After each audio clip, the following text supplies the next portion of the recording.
Hey guys, you are not watching the wrong video. This is Van Gogh Letters, episode 68. And that is just a reminder that I put up another video, the drive to San Francisco.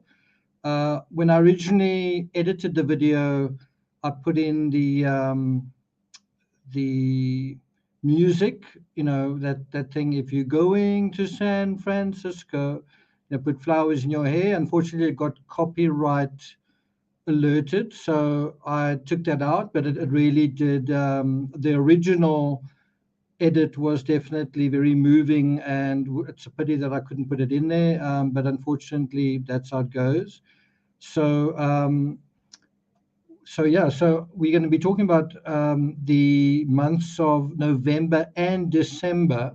May seem like a lot, but the letters come through pretty quickly, and they're a lot shorter because so much is happening. And this is where the shit basically hits the fan. By the way, the background you see is this image, which I took. I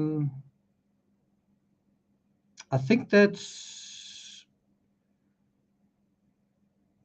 is that the Met? Just trying to think. Oh, no, I don't think it's the Met. I think it's the Museum of Modern Art.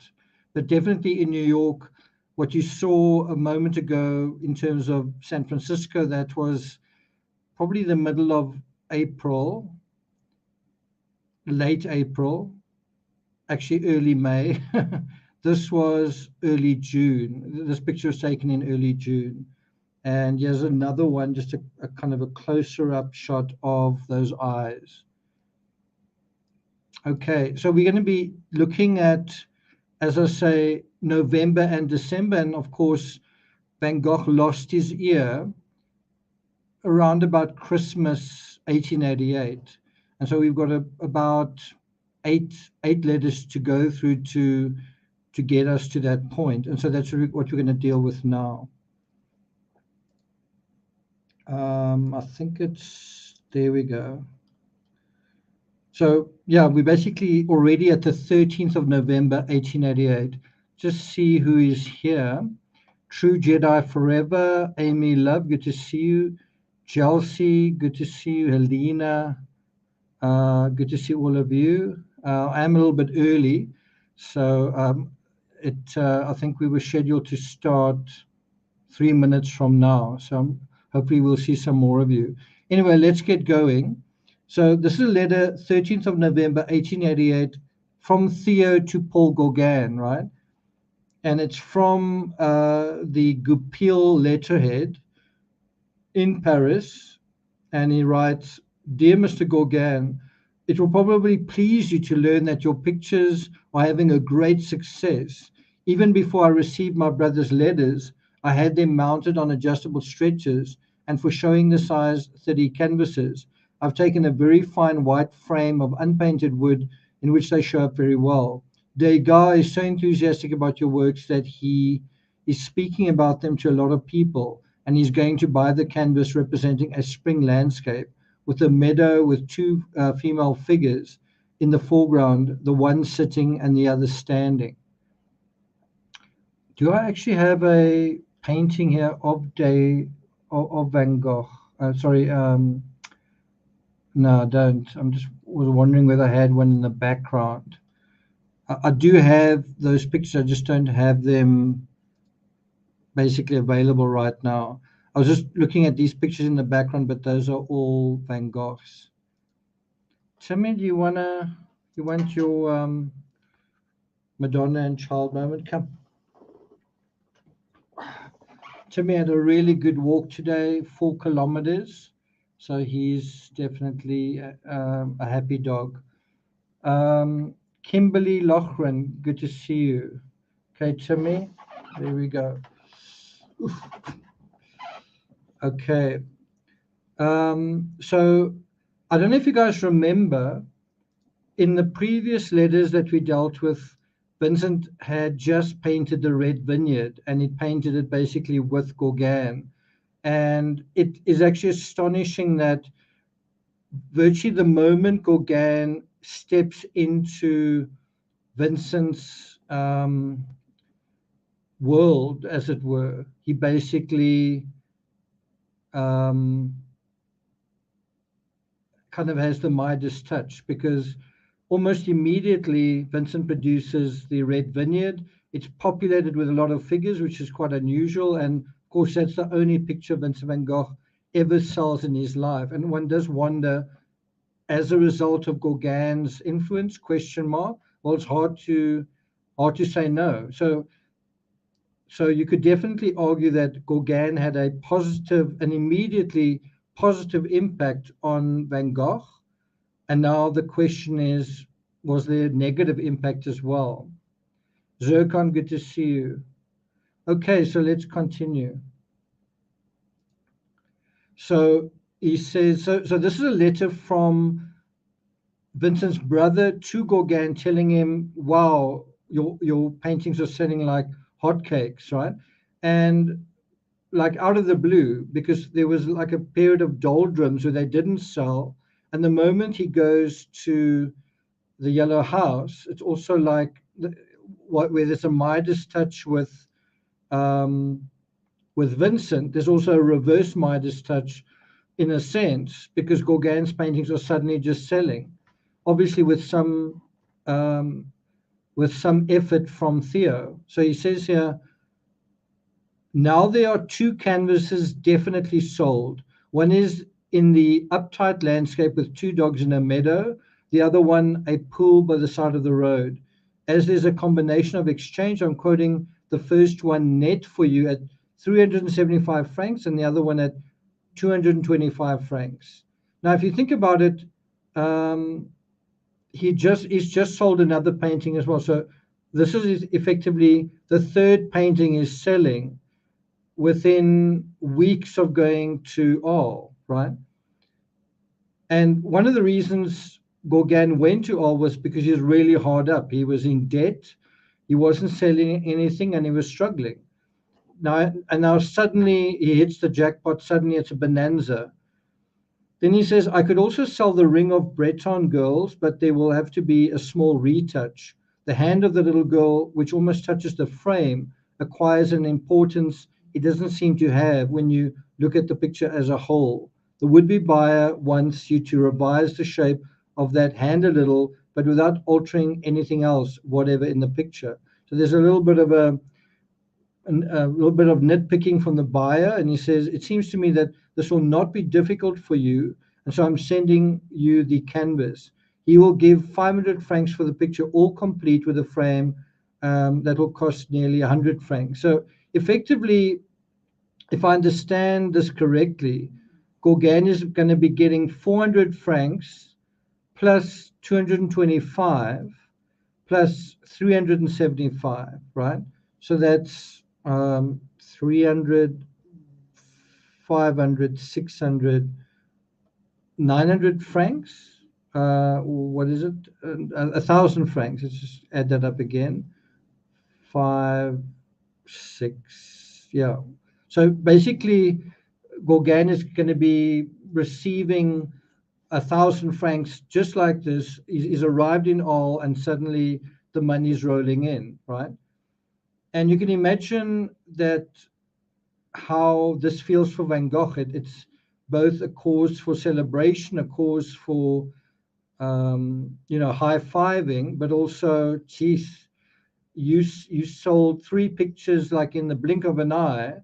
I've spent days, weeks, seasons, months and months, ending up in seasons, and then years trying to sell one picture. And just in the moment, in these couple of days that I've known you, you've sold 3. Bear in mind, Van Gogh hasn't sold the Red Vineyard at this point. He's painted it, he hasn't yet sold it. Yeah, 1,000 francs. And so with that shitload of money coming into all, what do you think Gauguin's going to do? What do you think Vincent's going to do? So bear in mind, we are now mid-November. It's basically 1 month away from Vincent losing his ear, right? Can you see that the stars are starting to align? Red flags are going up. So both of these artists that have been struggling, that have been, you know, in a position of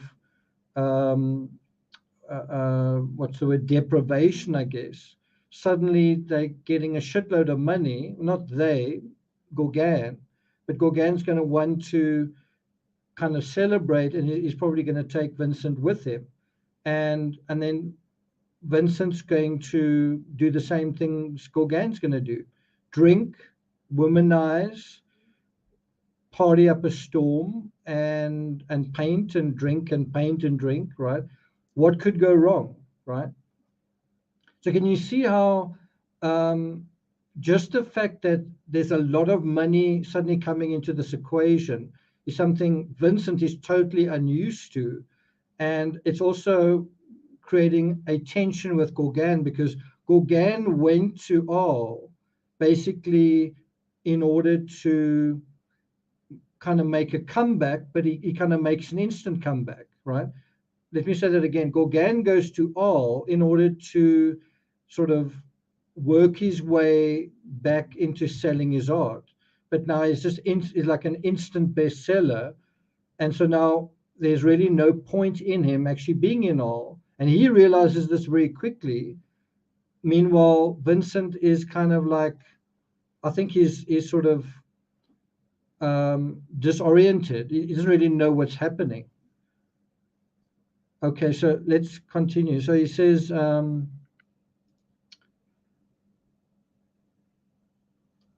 please consider whether you can comply with his wishes to alter the painting and whether you want to close the bargain. For the pictures sold recently, I've deducted 15%, which is the minimum commission the firm takes. Many painters accord us 25%. So he's kind of given Gauguin not a discount, but he's given him a perk, I guess. Then he says, you know, if we can manage regular sales, I beg you, please, you know, give us 25%. You know, if we're gonna manage to sell your work regularly, then please reward us accordingly. You know, and then he says, in that case, it is easy to bring off exchanges or sales on credit. Please let me know your opinion on the subject. I was happy to hear that you're getting on well together, and that's obviously a reference to him and Vincent. And so at this point, things are still looking good, right? Gauguin and Vincent van Gogh are getting along. The painting is getting along, and it's at this point it's a successful story. And I think now is a very good time to revisit the thing that I've been saying all along, which is, so I thought Van Gogh is this troubled, disturbed, depressed artist, and also kind of sick in a way. You know, he's either got mental illness or he's got physical illness, and why is that not coming up at this point, right? So in the sense of, we're now only 1 month out before he loses his ear, and there's no talk really of mental breakdowns. There's no talk of visions or passing out or epilepsy or mood swings or anything like that. 1 month before he loses his ear, apparently they're getting on well together, right? And so we've got to ask the question again, what happens between now, it's just 1 month, what happens between what happens between November, mid-November and Christmas? What is the sudden change in fortune? And so then Theo signs off saying, I should like to be with you too. Is your health improving now? A hearty handshake and cordially yours, Theo van Gogh. Okay, now we go from 30 November to the 16th of November, and it's a letter from Vincent to his sister Willemien. You can see how this, you can see the picture in the corner there, how, well, let me ask you, does that look like a Van Gogh? the picture you see in the right of your screen, does that look like a typical Van Gogh, right? Now, I think the other thing we've got to think about here, and this is where you sort of put your true crime hat on, right? Is you basically say, how does Van Gogh respond to Gauguin's success? Is he envious? Is he jealous? Is he angry? How does he respond? And the answer is, well, we're going to find out in his own words. Let's find out what he says. So, Timmy, stop licking me.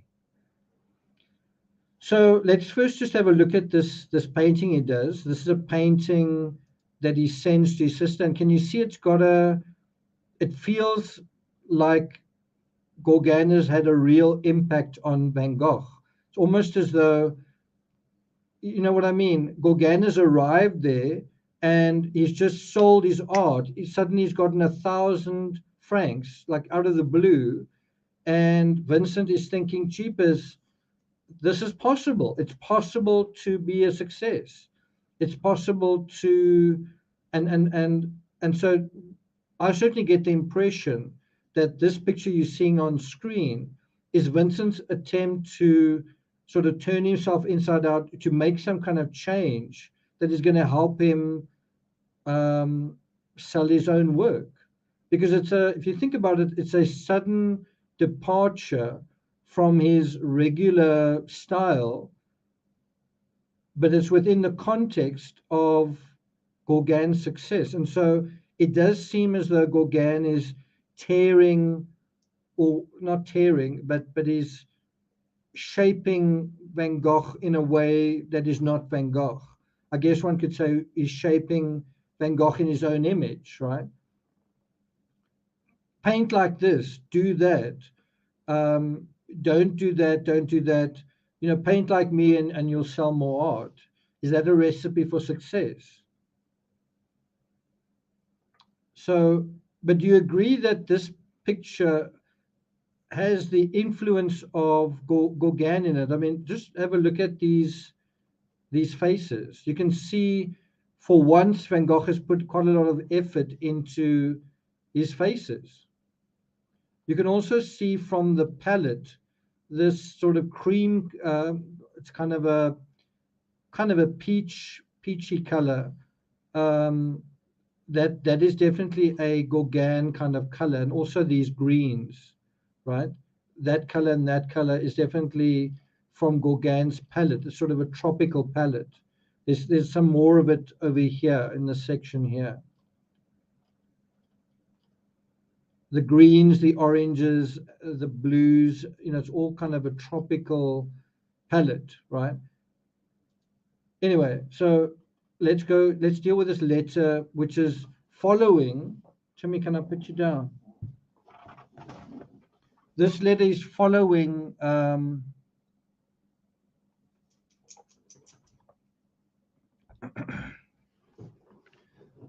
the news of Gauguin's success. And so he says, "My dear sister, it gave me much pleasure to receive a reply from Mrs. Mauve at last. As I want to write you a letter one of these days, kindly send me her present address at once and without fail." Her letter was dated from The Hague, but she does not say whether she's going to stay there. My impression was that she was going to stay at La Reine. She told me that she had received a nice letter from you. I received the letter dated from Middelharnis, and I thank you very much for it.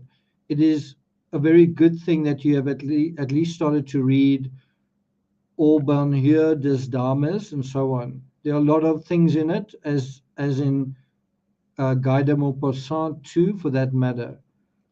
So far, he hasn't mentioned Gauguin, right? Then he says, I've already answered you that I don't like Mother's picture enormously. That's a reference to a photograph, a black and white photograph. And I think he means that from the perspective of an artist. He objects to the photograph from the perspective of an artist. Then he says, I've just finished painting to put in my bedroom a memory of the garden at Etten. Here's a sketch of it.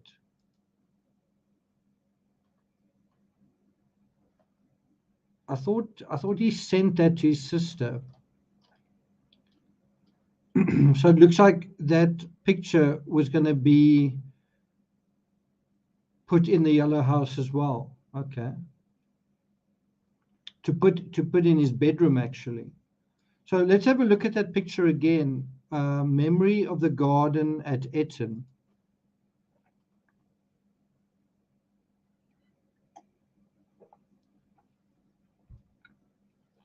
So if you think about that, the fact that this is a memory, he's not painting out of reality, he's painting a kind of cerebral picture. That is exactly the kind of thing that Gauguin did. He painted from the mind, from the imagination, right?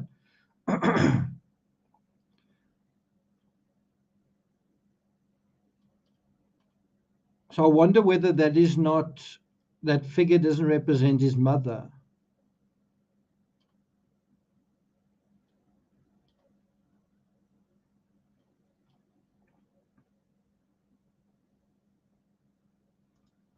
Okay, let's continue.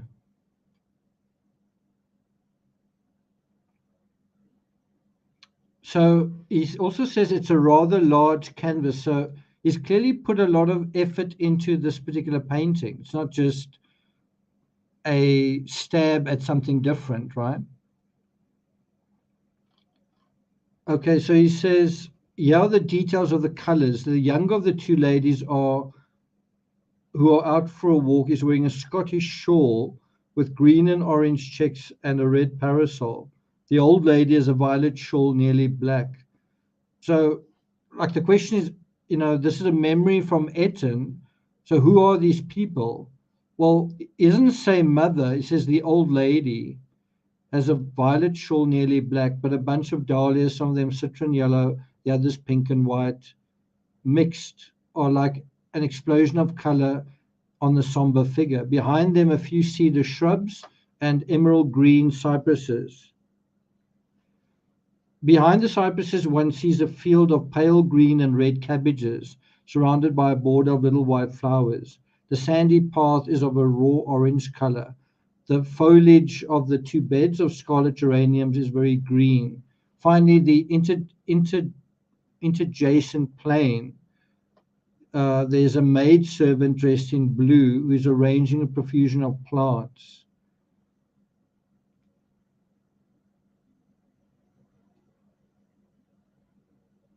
with white, pink, yellow, and vermilion red flowers. Here you are. I know this is hardly what one might call a likeness, but for me it renders the poetic character and the style of the garden as I feel it. And so here he addresses the question of who these people are. So he talks about the poetic character of the garden as I feel it. Once again, that feels like Gauguin's influence on him. Don't draw the garden, draw how it feels to you. Don't draw the like a photo real flower or whatever, draw the feeling, paint the feeling. Then he says, all the same, let us suppose that the two ladies out for a walk are you and our mother. That's what I thought. Let us even suppose that there is not the least, absolutely not the least vulgar and fatuous resemblance, yet the deliberate choice of color, the somber violet with a blotch of violet citron yellow of the dahlias, suggests mother's personality to me. Again, you kind of get a really strong sense of Gauguin's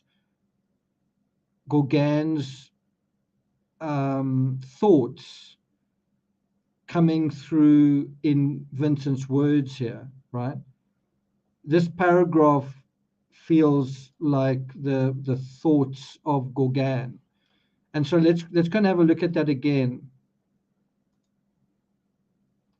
So he's trying to convey the personality of his mother through these colors,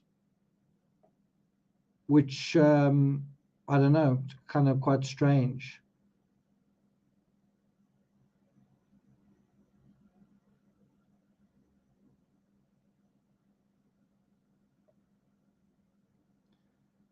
I mean, this figure here looks like it could be someone from Polynesia. it's definitely, and look at that huge hand as well.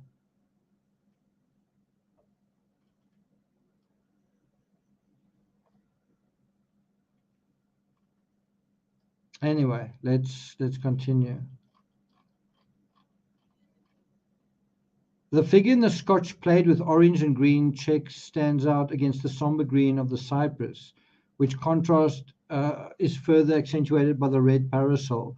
This figure gives me an impression of you, like those in Dickens's novels, a vaguely representative figure. I don't know whether you can understand that one can make a poem only by arranging colors in the same way that you can say comforting things in music. So, in a weird way, the way that he's painted this picture is almost by arranging colors. That's kind of how he sees it. Is he successful at it? Do you think this is a famous Van Gogh painting? Is it a Van Gogh painting you remember ever seeing? In other words, does Gauguin's influence on this particular painting work? Does it do its job? Is it successful? I wonder what his sister thought of that. What would you think of this if somebody said, by the way, that figure with the green face, that's you? How would you feel about that? Zircon says, I like it.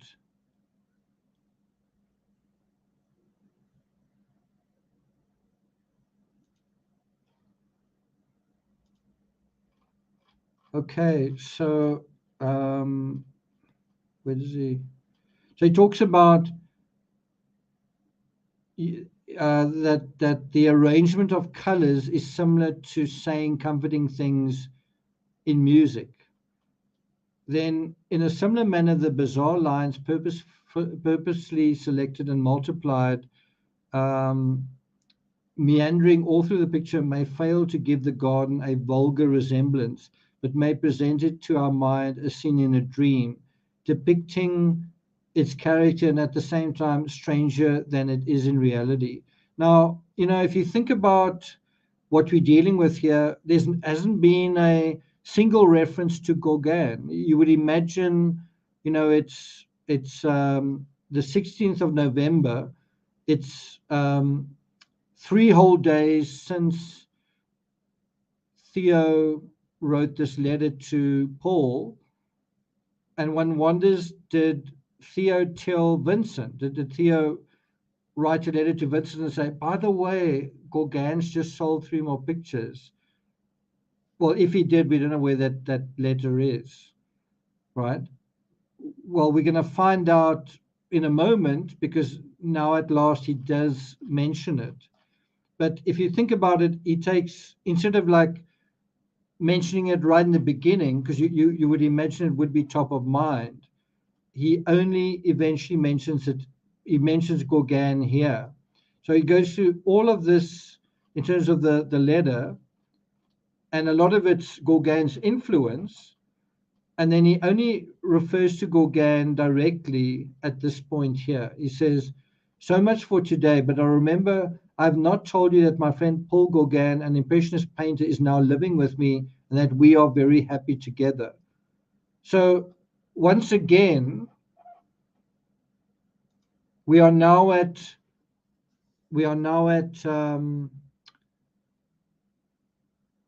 November 16, and we're running out of time for Van Gogh to start showing signs of mental illness and breakdown and being troubled and mad. I mean, within about a month, he's supposed to cut off his own ear, but he's saying that they're very happy together. So what's going on? Right? What's going on here? We're running out of time for Van Gogh to go mad. So what did happen if he didn't go mad, or is he still going to go mad? Is he going to get drunk and get out of hand in the next couple of days? What's going to happen? So here you hear him say, he strongly encourages me to work often from pure imagination. And that is not his style. That is not Vincent van Gogh's style. So when Vincent went to Arles in the last 2 months of his life, he didn't paint from his imagination. So this was really a temporary departure, right? And I suppose you could ask the question: is Starry Night painting from the pure imagination? Let me put that question in chat. Is Starry Night Van Gogh painting purely from the imagination? See what you guys say.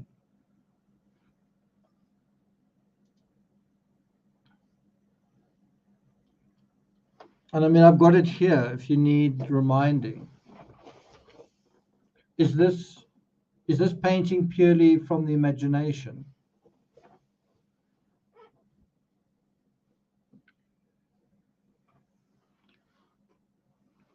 Is Starry Night painting an execution that's purely the imagination?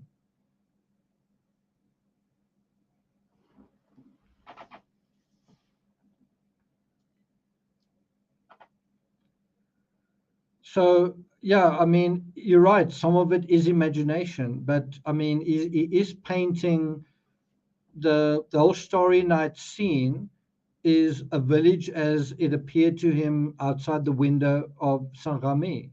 So the answer is yes and no. He's painting something that he sees. So in other words, he's painting the trees and the rooftops and the lay of the land. That is all true to life to some extent. And then he's painting stars, but of course there's a lot of imagination that is imbued in that, although strictly speaking, at that point they knew that stars, certain pinpricks in the sky, were actually spiral galaxies and other celestial objects. But of course, he is rendering that with his imagination, right? So it definitely is a combination of something that he's seeing and then that expressionistic interpretation where you bring an intensity to reality. And you must bear in mind the photo of his mother that he said he didn't like. Why didn't he like it? Because it was flat, it was bland, it was black and white. It lacked character, it lacked warmth, it lacked intimacy, it lacked feeling, it lacked, life, essentially. And so that was one way that artists of the time could try to compete with photography, was by imbuing their pictures with imagination, because photos can't do that, right? Certainly not black and white photos, absent of Photoshop in 1888, right? And so one way to really make a photo stand out, a painting stand out compared to a photo, is you try and animate it, you try and give it life and electricity, and that's exactly what he was trying to do. There you go. I agree with that. Okay, so then he's saying here that Gauguin is strongly encouraging me to work often from pure imagination. And so at this point, Van Gogh is happy to kind of do as he's told. He's been painting a certain style, and then big shot Gauguin arrives, who paints something and he sells it. It's like abracadabra. And so Gauguin says, you know what? I'm going to do what you're saying because it seems to work. How long do you think he's going to keep that up? And here's the interesting part. Do you think there's going to be a point where Van Gogh says, you know what, I don't really like this painting from my mind thing. It's just not. It's not me. It's not. It's not how I've been painting. And then how's Gauguin going to respond? So the first step is Vincent following orders, but isn't there going to a point going to come where he's going to say, you know what, I've tried that. I'm not really sure if it works for me, and what's going to happen then, right? What's going to happen then?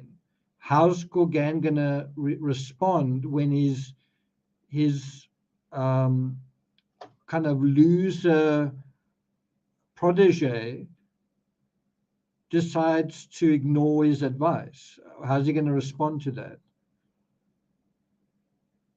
Okay, so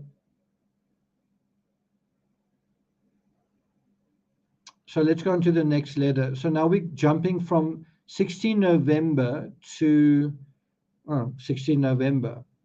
Okay, so now it's to Theo. Now let's see if he mentions the money aspect to go in terms of Gauguin to Theo. Let's have a look. My dear Theo, many thanks for the 100 francs you sent. So think about it. Gauguin's going to be getting about 1,000 francs, 10 times as much, and Vincent's going to get 100. I know you'll be pleased to hear that I've had a letter from Jet Mauve thanking us for the picture. A very nice letter in which she speaks of old times.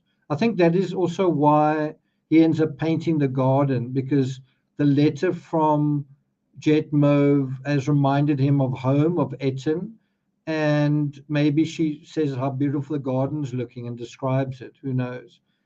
I'm going to answer it, and I shall send some sketches in the letter besides. You will also be pleased to hear that we have an addition to the collection of portraits of artists, the self-portrait by Laval, extremely good.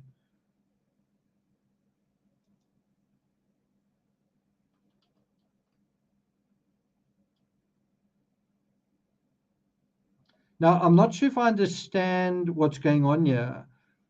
I don't know whether this is, because it says here something Vincent Laval 88.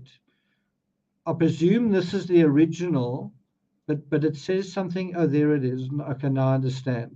So he did draw a copy of the self-portrait. Let's see how well he executes it.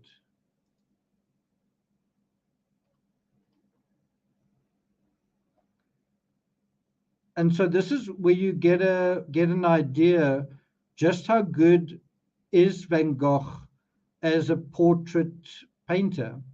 How well does he execute the lips, the nose, the eyes? I don't know. To me, that's extremely clumsy. The nose looks like the nose of a pig.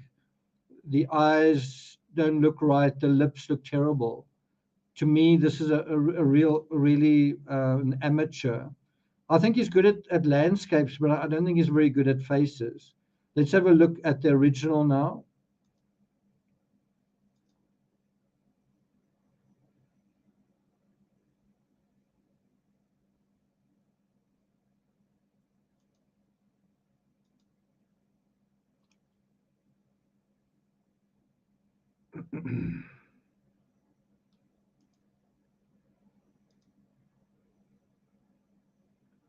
What do you guys think? So Alina says, do we know if Gauguin pays Van Gogh for rent? No. Everything's being paid for him. His job is to produce one painting a month. That's really all he's got to do. Everything else is paid for. So that's the situation. Okay, let's continue. Then he says, also Marine by Bernard in exchange for canvases of mine. The portrait of Laval is very bold, very distinguished, and will be just one of the pictures you speak of. Those one gets hold of before other people have recognized the talents. I think it's excellent that you are taking a loose. Has he a self-portrait by any chance? Just in case there should be nothing extraordinary, interesting portraits are always good. And then here is a reference to Gauguin. Gauguin is working on a very original nude woman in the hay with some pigs. It promises to be very fine and of great distinction. He has sent to Paris for the return of a magnificent jar with two rats' heads. Now, I don't know about you, but just reading that sentence to me is quite disturbing. You have Gauguin painting a nude woman in hay with pigs. Is there some kind of symbolism in that? And then he talks about a magnificent jar with two rats' heads. He's a very great artist and a very excellent friend. Let's see if we can find that picture of Gauguin. I seem to remember Simon Sharma discussing it.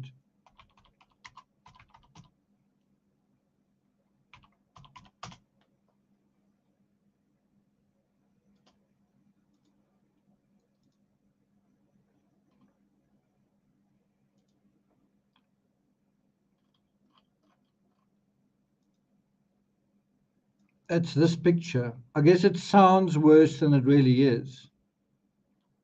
But I do remember, so she's not totally nude, she's topless. There's a pig over there. There's a pig's tail that looks like it might be a dog. So it's not quite as bad as I guess it sounds.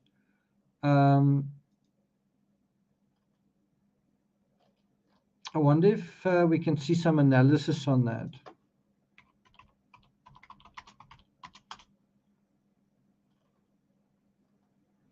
What is trying to convey?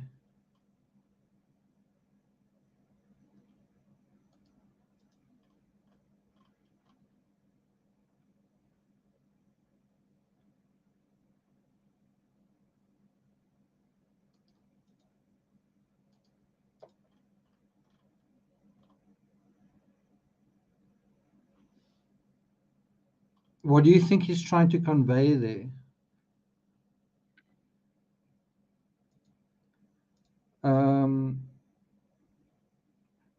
As far as I know, that is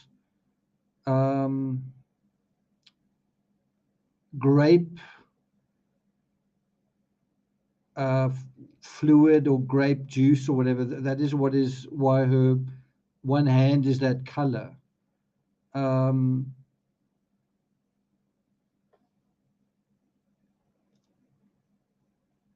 Anyway,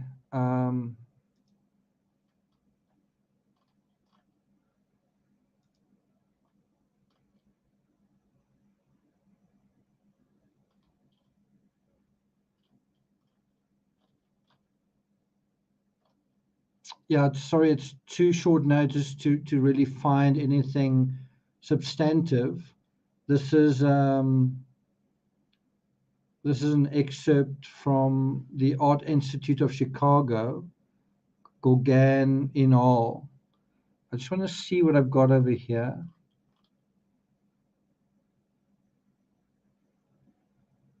What's quite interesting here is it talks about androgynous humanity. And if you look at this picture, in a weird way, the woman looks kind of masculine.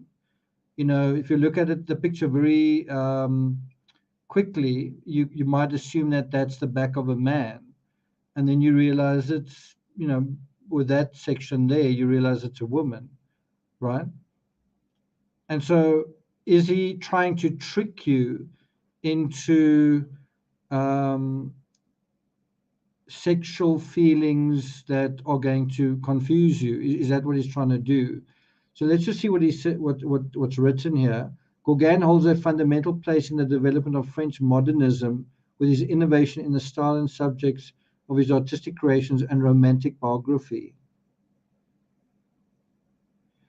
Gauguin juxtaposed opposite conceptions of feminine, masculine, and civilized primitive.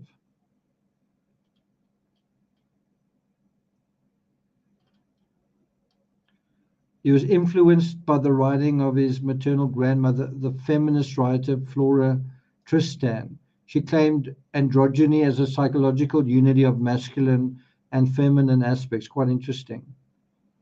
I just want to see if there's a reference to the picture we're looking at here. Don't see it.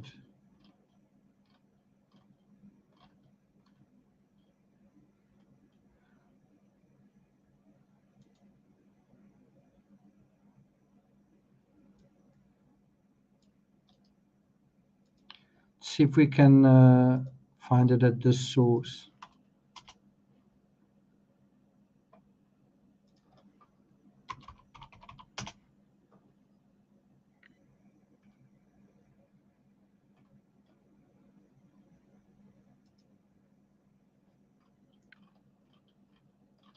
So just give me a second. I don't know why this is so hard to find.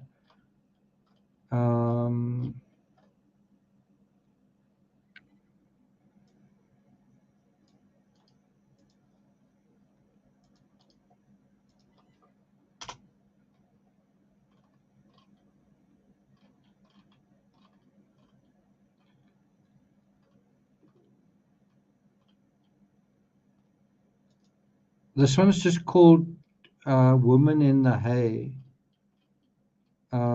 Just see what.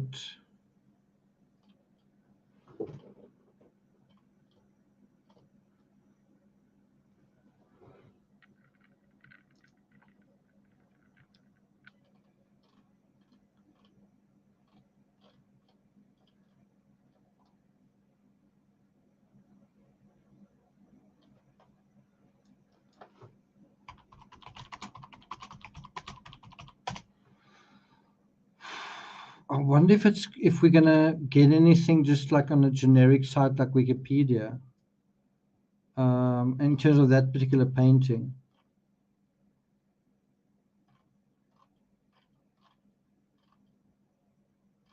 He seemed to enjoy painting women in particular.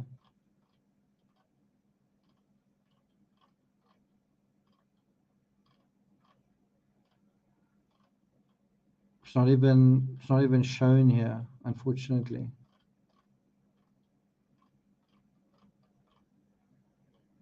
But you kind of get a sense of Gauguin, for example, through that photo of him as a kind of a strange fellow and a guy who seems to be interested in nudity, right? Susan Smith, good to see you. Okay, anyway, let's continue. Lots of muscle. Let's continue. So he doesn't Van Gogh himself doesn't really say much about it. He just says he's a very great artist and a very excellent friend. If ever you get a good Bernard, I very strongly advise you to. Gauguin is a superb one.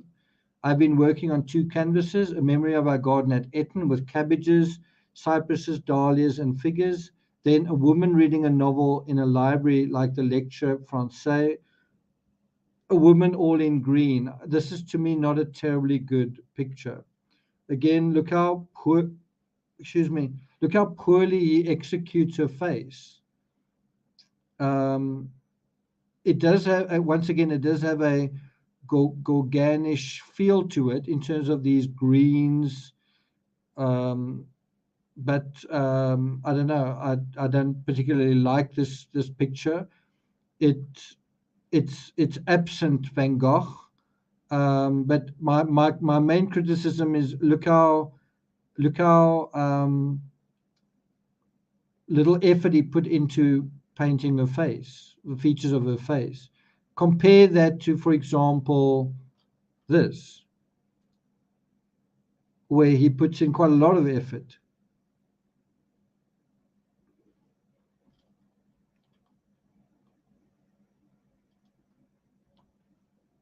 Right? Anyway, so let's continue. So can you see at this point we're at 16th November. everything's still going well. Gauguin is a great friend, is an excellent friend, is a great artist. Everything's going well. He says Tassag's package arrived, and we were very pleased with it. I'm glad Jetmover's written, a handshake in thought, blah, blah, blah. Okay, and now on to the next letter. So we go from 16 November to 23rd November. It's quite a jump. 7 days. He doesn't write to Theo in 7 days. And so what has changed in that period? Well, here's a clue. He paints this chair representing himself. And I wonder whether there's not a bit of self-pity going on here. He paints that chair representing himself. It's very basic, right? And then he paints this chair representing Gauguin, and it's very ornate, and there's gold all over, and it's quite a rich environment, right? And so this is how he sees Gauguin, and you can see that just in this representation of a chair, he kind of idolizes Gauguin, and he can you see he's got two lights in these pictures.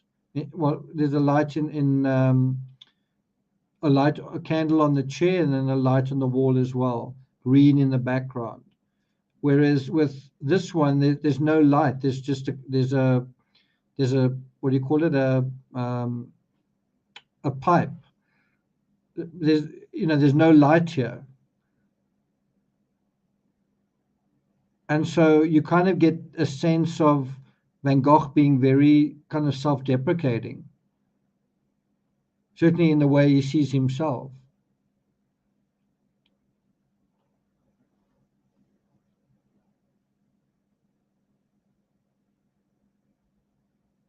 Okay, let's continue. Sharon, good to see you. Okay, so let's go through this letter.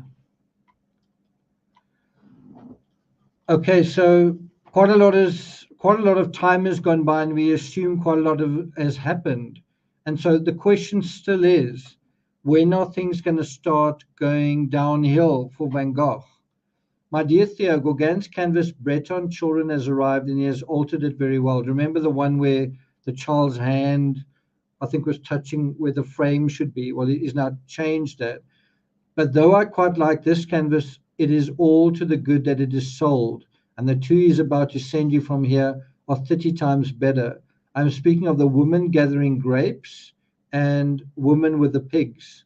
The reason for this is that Gauguin is beginning to get over that disorder of the liver or the stomach, which has been tormenting him lately.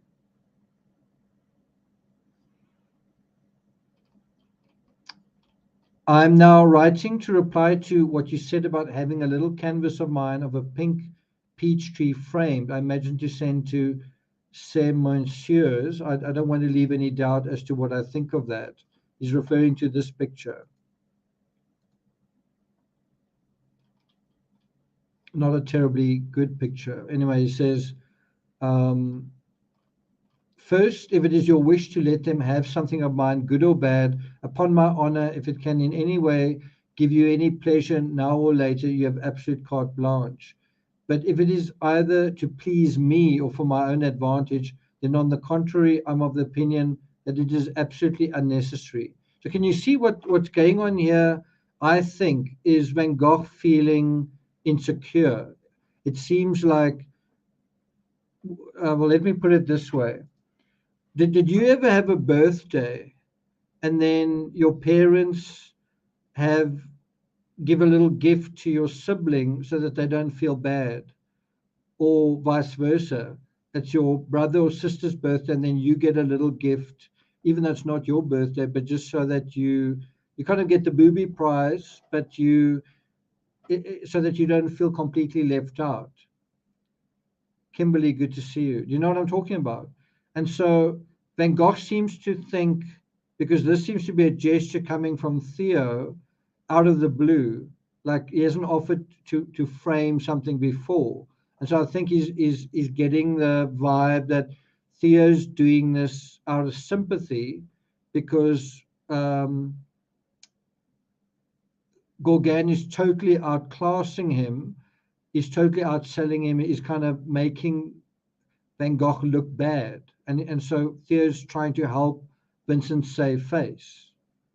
Don't you kind of get a sense of that? And so he's saying, if you're doing this to try and help make me deal with my loser status, it's absolutely unnecessary, right? And so what this shows again is that he is quite resilient. I don't think I would, if I was in that situation, I don't know if I would have written and not said, "Jeepers, I'm feeling a little outdone here by this artist's incredible success. I'm feeling a little like he's totally outshining me, kind of thing, right?" I think it would be normal to feel that way. Then he says, if you had asked me what would please me, it's just this one thing, that you keep in the apartment for yourself whatever you like of my work and sell none of it now.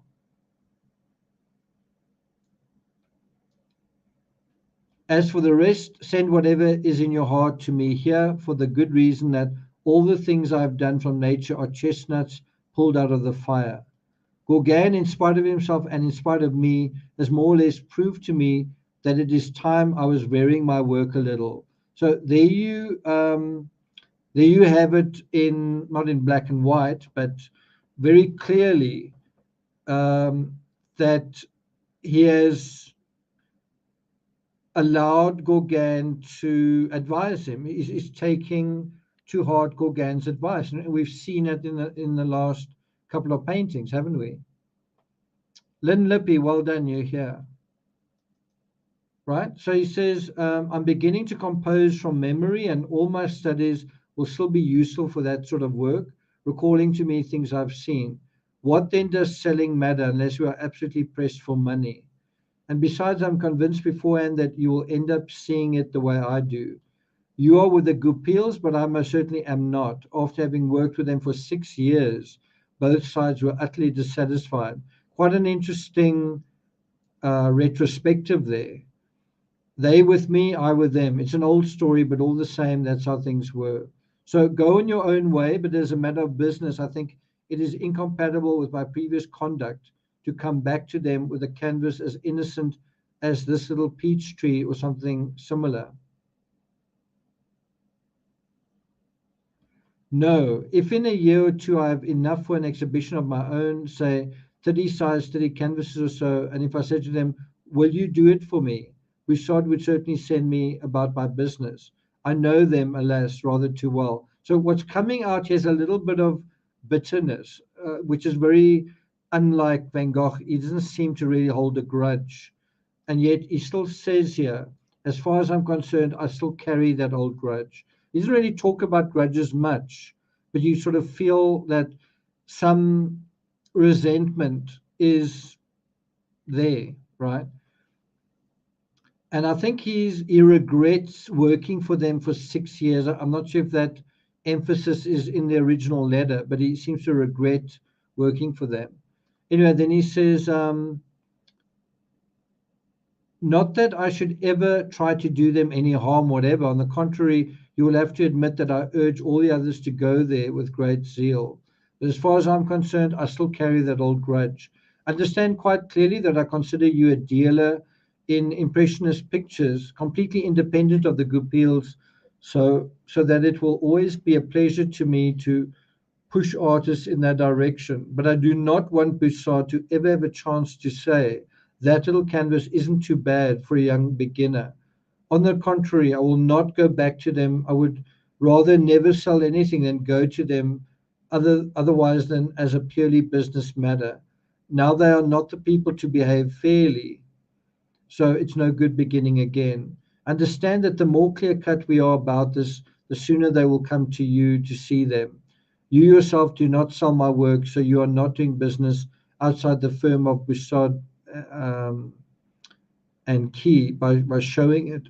So you will be acting quite correctly, which is always decent.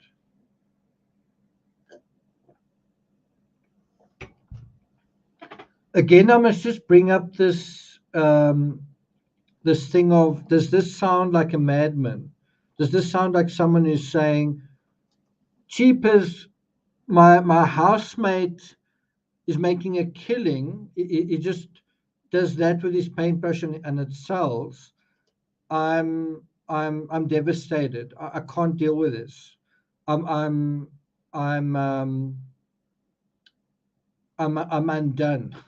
I can't deal with this, just the ease at which Gauguin succeeds. Is there any of that in this letter? Is there any unhinged anger, towards Gauguin? It's very matter of fact. It's very businesslike. Stephanie, good to see you. I think Stephanie may have been. I was going to say Stephanie was with me when I took this photo, but I'm not sure if she was. Stephanie, do you remember this photo? Did you take this photo? Well, did you take a photo of me in this setting? I can't quite remember. I think I was with the other Stephanie. Anyway, let's continue. So he says,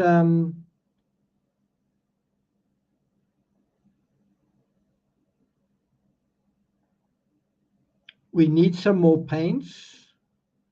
I must tell you that this month with the two of us together is going better on 150 francs than on 250 for myself alone. At the end of a year, you will see how things have developed. Well, I'm not surprised. I mean, Gauguin really hasn't needed any money, right? Gauguin is very flush. Then he says, I cannot say any more. I'm rather sorry to have my room full of canvases and to have nothing to send when Gauguin sends his. So there is a little bit of inadequacy coming through where you kind of get this idea that Gauguin is going to send some of his triumphant works and Vincent isn't. It is because Gauguin has told me how to get rid of the grease in the things painted in impasto by washing from time to time. And then when that is done, I must go over them to retouch them. If I sent them to you now, the colors would be duller than they will be later. They all think what I have sent, they all think what I have sent too hastily done.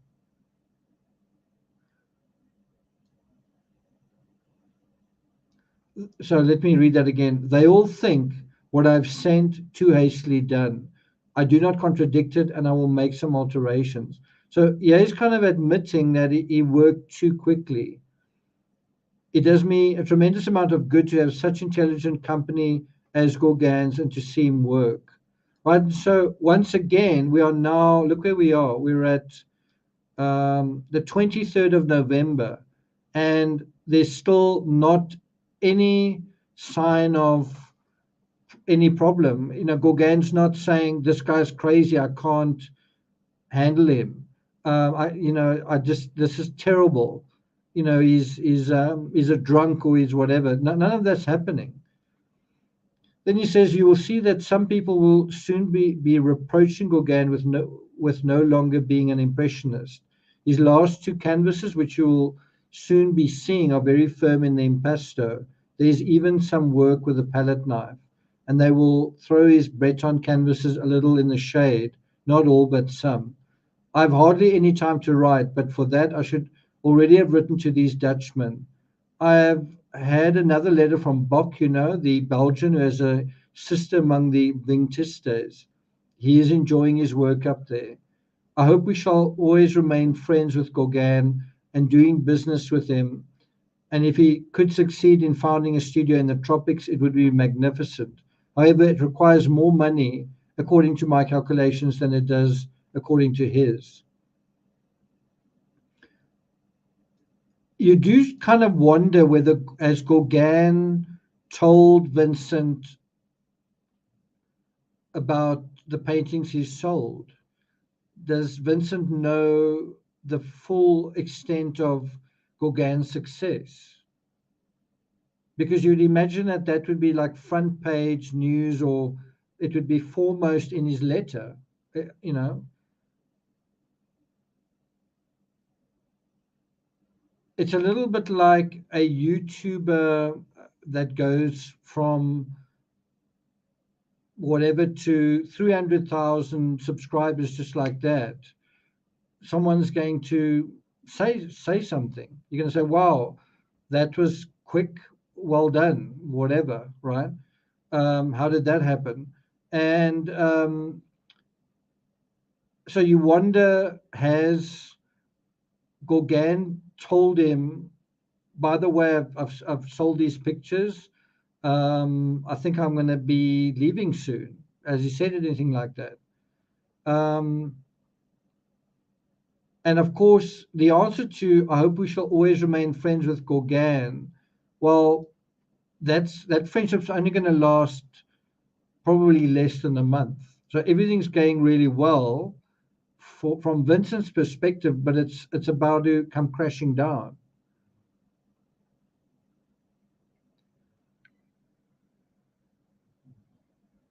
So I don't know what to make of this statement where he says he wants to, he would prefer a studio in the tropics. And then he says, Vincent says this, that would cost more money the way I calculate it compared to his calculations. Now, that suggests to me that Vincent is like, how on earth could you start a studio in the tropics, right? And Gauguin could answer it quite easily, well, I've already got all of this money. And so I don't think he's told Vincent. I don't know, I kind of get that idea. By the way, Ralph, Timmy says hi. I don't know if you caught the beginning of this, Stephanie, but Timmy went for a 4-kilometer walk with me, so he's quite a happy dog and quite a sleepy dog. Okay, okay, Timmy, let's lie you down. Okay, Gulami has written to Gauguin. He seems to be very hard up, but he must have done some fine things. I think he's talking about Gulamin being hard up. He has a child now, but he was terrified by the confinement. And he says that he has red vision of it always before his eyes. But to this, Gauguin aptly replied that he himself has seen it 6 times. I think he's talking about his children, his own children. Jet Mauve is much better as far as her health is concerned. And as you perhaps know, she's been staying in The Hague since last August near the Jewish cemetery. So let me just be quite explicit about what I'm saying. It's a completely different thing um, if Gauguin says, hey, Vincent, guess what? I got a letter from your brother. I've just sold 2 more paintings. I've sold 3. So I've got 1,000 francs coming my way. And he tells him that right in the beginning. That's a completely different scenario to where Vincent realizes this a month later and then realizes, oh, he didn't tell me this because he's decided X, Y, Z.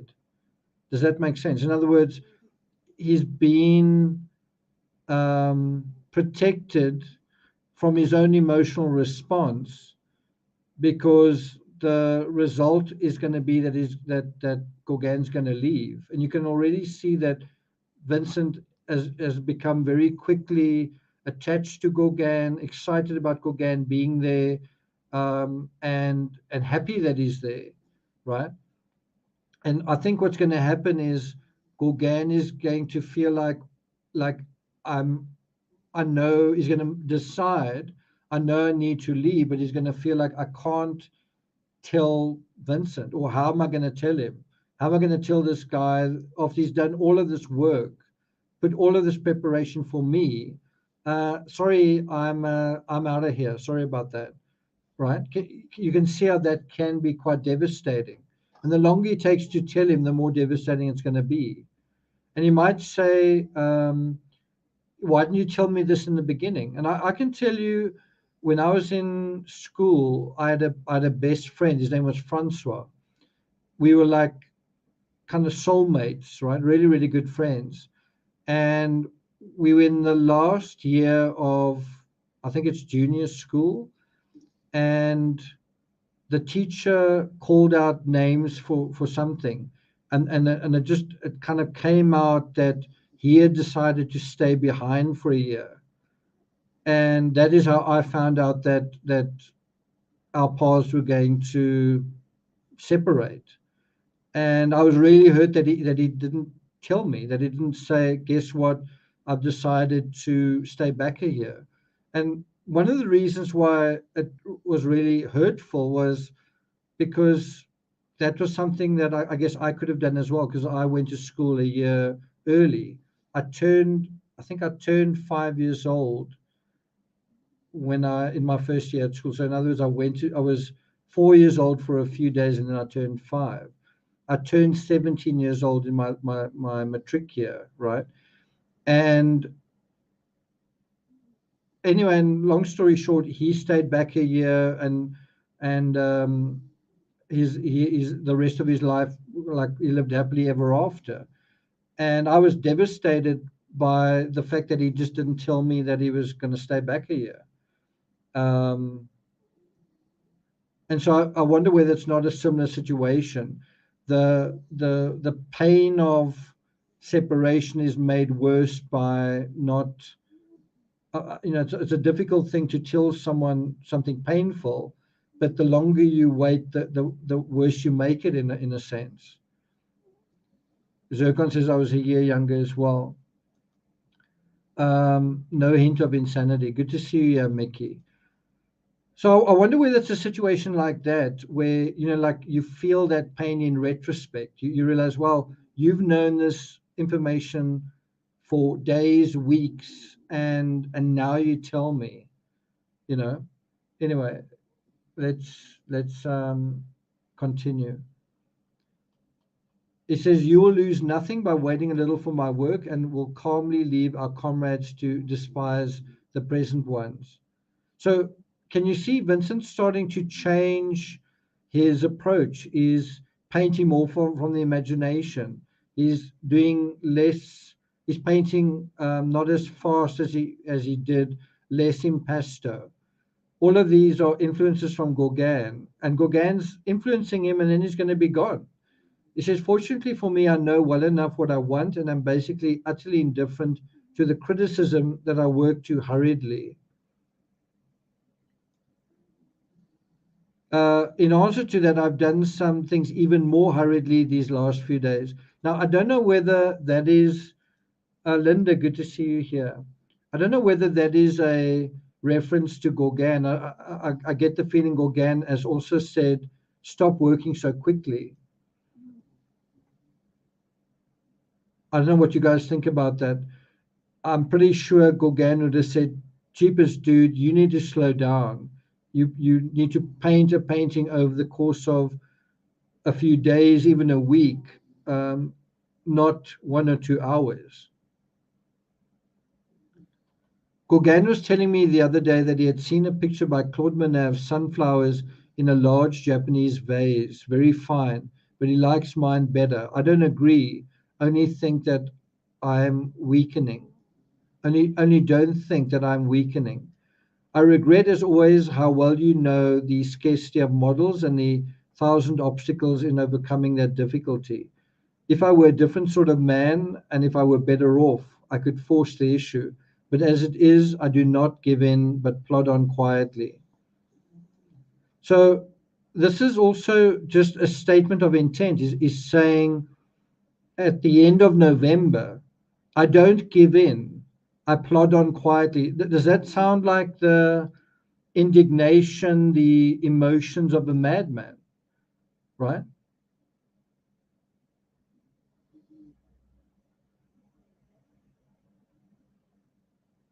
Yeah, that is quite shocking.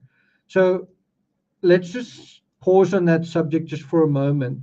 I read a Instagram post by Paulina Poroskova, I don't know if you guys recognize the name, supermodel, and she posted a very personal statement on Instagram. She said something to the effect of that she'd had a difficult experience where she um, tended to her husband who was dying. She was basically, I don't know how many years she was looking after her husband, and but he was dying, and then she told him that she was going to leave him. She would care for him until his death, but she was going to marry someone else, right? And so, but she nevertheless continued to take care of him, and then he disinherited her after whatever it was, 20 years of marriage, and she was saying just how shocked she was by that. And then someone said, "What did you expect? When someone gets divorced, they do tend to be disinherited. It's not unusual." And then I kind of saw her point of view. She was saying, "But I still made a lot of, even though we were going to leave one another, I still made sacrifices." And I suppose you could say that she did so expecting to inherit, and maybe you could say that's why she did it. But the fact is, she still did it, and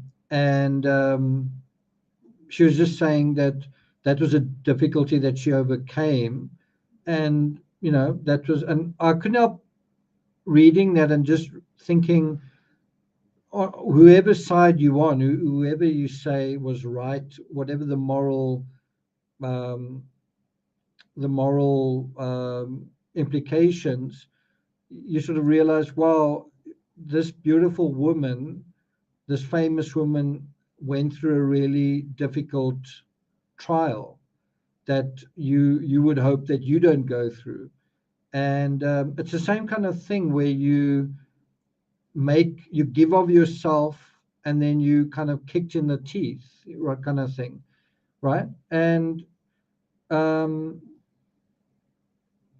that is, I think, what Van Gogh probably felt at the end of this as well, is that he'd made so much, it sacrificed so much and put so much effort into his relationship with Gauguin, and Gauguin just would leave, right? So anyway, he says, "I do not give in, but plod on quietly." Does that sound like the kind of guy who'd get emotionally unhinged and cut off his ear? Sorry, cut off his ear. What do you guys think?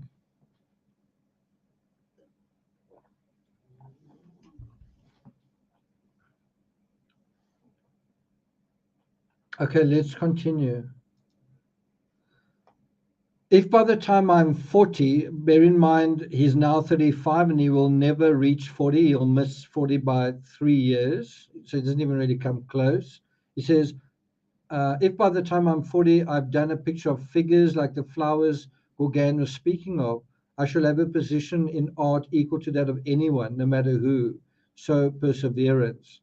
That is that's an extraordinary um, confident statement. It feels like it's dripping with hubris, but I mean, we know where Van Gogh ended up in the fullness of time. He says, "I shall have a position in art equal to that of anyone." Well, he did. He has.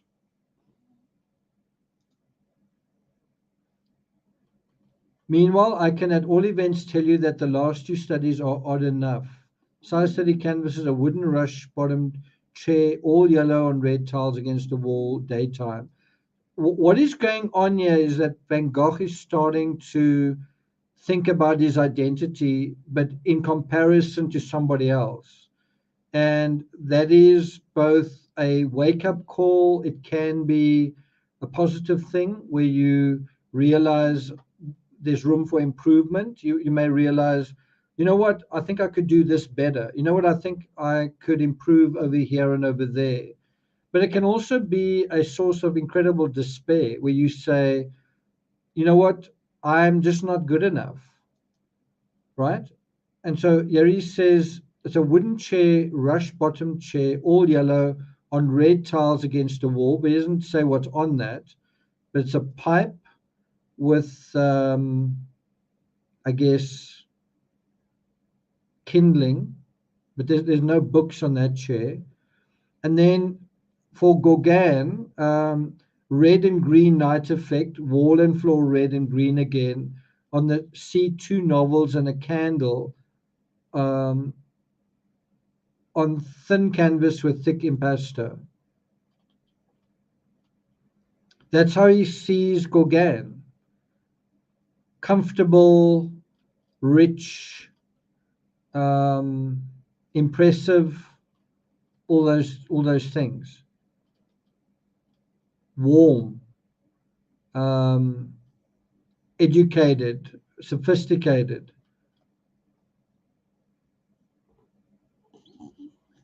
Someone who's got prestige, someone who is valued by society, or who's got society's respect, right? Yeah, probably pipe with tobacco. So then he says, what I say about sending back the studies is not in the least urgent, and I mean the bad ones, which will still be useful to me as documents, or the ones which are cluttering up your apartment. So what's kind of happening here is instead of Van Gogh sending his brother art, he's actually asking his brother to send his dud art back to him, which is kind of just a strange thing to be asking. Then he says, as for what I said in general about the studies, there's just one thing I'm set on. Let the position be quite clear. Don't make any deal for me outside your own house. As far as I'm concerned, I shall either never darken the Goupil's door again, which is probable, or else I shall go in boldly, which is hardly likely. Goodbye again, and thank you for all you do for me. Ever yours, Vincent. So you kind of have a little bit of a unfortunate situation where Gauguin, I imagine, is selling his art through Goupil. And Vincent used to be an employee of Goupil, and you kind of get a feeling. I don't blame him for feeling this way, but you kind of get a sense that he wonders, am I not selling my art because Goupil don't like me? They don't just see my art for what it is. They kind of go, oh, that's that objectionable Van Gogh dude. Remember that smelly weirdo that caused so many problems. They don't really see the art um, on its own terms. They see it through the prism of this former employee, right? And he could have a point. He certainly could have a point. Okay, so let's go from the 23rd of November to the 25th of November.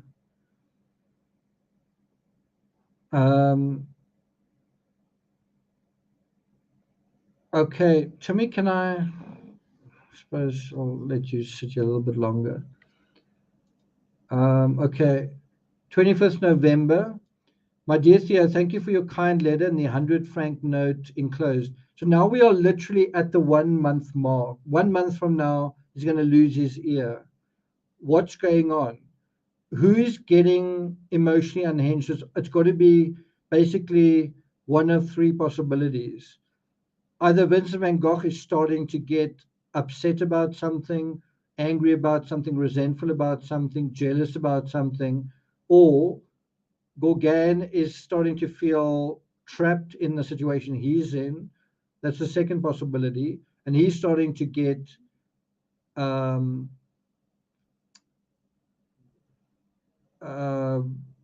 what's not jealous, but just a sense of arrogance, a sense of get me out of here, also to some extent desperation. The third possibility is that there's a woman in the story, a prostitute or a girlfriend or a wife or a mistress that that that is also getting emotional for some reason. Okay, so let's go through this. 25th November, dear Theo, thanks for your kind letter and the 100 franc note enclosed. I'm very glad of Gauguin's success in the matter of the continuous sale. So it appears at this point he's aware of it. He's aware, with a month to go, of Gauguin's success. If he could have sold enough within a year from now to execute his plan to go settle in Martinique, I should think his fortune would be made. Only as I see it, he oughtn't to risk returning there before he has saved 5,000 francs. According to him, he will need 2,000. So at this point, Van Gogh is quite clear that Gauguin wants to go to Martinique. Well, he ends up going to Tahiti, but he said that's where I want to go. And he says, I'm halfway there. I've got 1,000 francs. I only need another 1,000. Whereas Vincent is thinking, no, you need 5,000 francs. And maybe he's right, but by saying you need 5,000 francs, it means you need to be here a bit longer. He says, but to my mind, in that case, he would not go away by himself, but along with another man or with other men, and would found a studio there for good and all. But oh well, till then, a lot of water will flow under the bridge. And that's not going to be true. There's not going to be a lot of water flowing under the bridge. It's going to be one more month under the bridge. He says, I'm greatly interested in what you write about the Dutchman. I hope to meet both of them personally someday. How old are they? I dare hope that ultimately they will find their coming to France was a good thing. They're having trouble with their color. Damn it, does not surprise me. May de Haan never forsake the serious study of Rembrandt, which the two drawings I'm looking at now reflect. They've read Silvestre's book on Eugène Delacroix and also the article on the color in the Grammaire des Arts du Dessin by something Blanc. Ask them this for me. If they have not read them, let them do so still. As for me, I'm thinking more of Rembrandt than might appear from my studies. And Vincent drew a sketch of the sower here.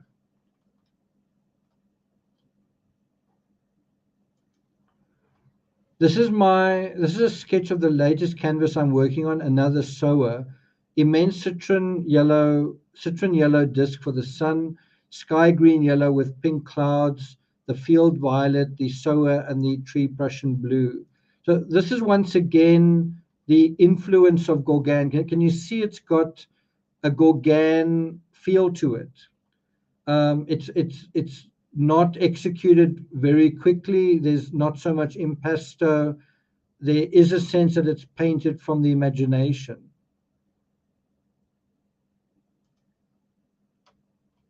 He says, let's quietly postpone exhibiting until I have some 30 size 30 canvases. Then we are going to exhibit them only once in your apartment for our friends, and even then without exercising any pressure. And don't let's do anything else. There are quite a few reasons not to make a stir at present. It won't be for long for that matter. I think that I shall be able to send it to you around the time of the exhibition or soon after. When he talks about exhibition, I don't know whether he's talking about the World Fair. I'm not sure if that's what he's referring to. Bear in mind, it's about a month to, and then it's 1889, and then the World Fair is in 1889. Jimmy, can I turn you over? You slipping. Okay. He says, in the meantime, it will dry thoroughly here, and I shall be able to put a finishing touch to all the canvases once they're thoroughly dry, even in the thickly painted spots. Here's another reference to the age of 40. At the age of 40, when I make a picture of figures or portraits in the way I feel it, I think this will be worth more than a more or less serious success at present. So he's kind of thinking 5 years from now. One wonders whether Gauguin has said to him, "You are on the path. You are, you're on track to become a good artist. I think you need another 5 years to kind of find your way." You kind of get the idea that that is what Gauguin has said to him. Yeah, that's right. Okay, let's continue. um, have you seen the studies that Bernard brought back from Brittany? Gauguin told me a lot about them. He himself is one that is simply masterly. I think that buying one from Bernard would mean doing him a service and that he really deserves it. Only you must not forget to return to Gauguin either at the end of the year or in March, the money he may have spent, for instance, on sheets and other things that are to remain in the studio. I think that on all counts, it will be a good thing to alter nothing, absolutely nothing, in the financial arrangement as it is fixed. If after a year things are going to be going satisfactorily, well, then we shall see. So he's still bargaining on things going on for another year, and that they are barely going to last another month, right?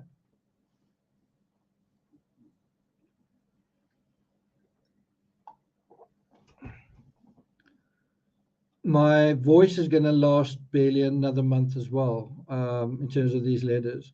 Gauguin is working on a very beautiful picture of women washing, and also on a large still life of an orange colored pumpkin and apples and white linen on a yellow background and foreground. Well, that painting has been lost.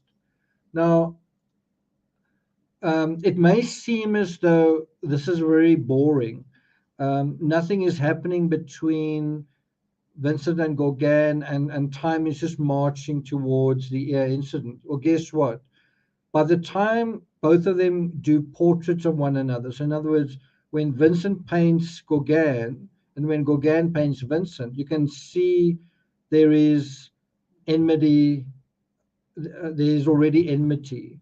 What I mean is, in the portraits that they do of one another, you can see that they their feelings of whatever you want to call it, mutual admiration or respect, is definitely diminished. And so we'll know when we get to those not self portraits, um, portraits of one another, that things have suddenly gone downhill. Chelsea, thank you so much. Appreciate it. Thanks a lot. Thanks for being here. Okay. Terry Dean, good to see you as well. Okay, let's continue. So he says, here the weather is cold, and you would imagine it's late November, notwithstanding which one sees very fine things. For instance, yesterday evening, an extraordinarily beautiful sunset of a mysterious, sickly citron color. Prussian blue cypresses against trees with dead leaves in all sorts of broken tones, without any speckling with bright greens. So, Van Gogh has historically struggled in winter. He's struggled with his health, he's struggled with his moods, and I'm the same. I'm the same in both departments. I've definitely not been feeling 100% health wise. Um, this has felt like a really long winter. When I left South Africa to go to America, I don't know why. I guess I mistimed it, and I didn't quite expect. I didn't realize America was as far north as it is. So I ended up going out of fairly warm weather in South Africa to places like Montana, Idaho, Wyoming, where the snow was twice as tall as your vehicle and as far as the eye can see. There were days in Boise, Idaho, that felt like the coldest day that our winters get here in South Africa. And so I don't know, I've just found it very hard. Just these 2 months I've been back in South Africa, it's just felt like a very, very long winter because I had so little summer when I was in America. And I basically left, when I left South Africa, it was April, but that's still quite a warm month in South Africa. There's no way I could deal with 4 month long winters. I know other places have got winters that last 6 months. In South Africa, winter's basically May, June, July, 3 months. But I feel like I've had 4 to 4.5 months of winter. It's just really dragging. Today has been one of the warmest days so far this winter. When I walked with Timmy, I just wore the shirt that I've got underneath, just a long sleeve shirt. It was really hot, but the nights are still pretty cold. I'm just saying, like Van Gogh, I can't really handle winter. I can't handle being indoors, and um, yeah, I don't know. I end up being trying to sort of stay warm, and so you end up being inside a lot. Um, and I know when I lived in South Korea, somebody said to me, because I was training for the Ironman, somebody said to me, uh, "How's the training going?" And I said, "Well, can you see the lake's frozen? So I'm not training." And this person was from Canada, and they said, "Why are you not training?" I said, "Because it's so cold." And they said, "Well, how are you walking to work?" Well, you can run or you can exercise in that clothing. You don't have to do it fast, but just do it. Anyway, sorry, there's a little bit of self-indulgent information there. Okay, so let's continue. So that's the other thing that is, sorry, let's just get back to me. That's the other thing that is compounding is Vincent's not um, the best company in winter because he can't go out and paint in plein air. He can't paint what's in front of him. I mean, Vincent had a triumphant final summer of his life in Orvez because he was going out every single day. What is very hard for him is the winter. Now the question is, does he cut off his ear because it's cold, or does he is he a very hard person to live with because he gets irritable and frustrated because he can't go out, and that leads to a reaction from somebody else. What's going on? Snowline, good to see you. I hope you're doing okay. Well, Magical Mother says the summer in the UK has been so cold and wet. So strange because so much of America has been hot. I must say, South Africa, this has been an unusually cold winter, that's for sure. Seasonal depression. And, it's not projection or transference. Van Gogh himself has said, we've dealt with letters where he said, I struggle in winter. I don't feel healthy in winter, right? Okay. Okay, so let's, Timmy, look at that face. Timmy, hey?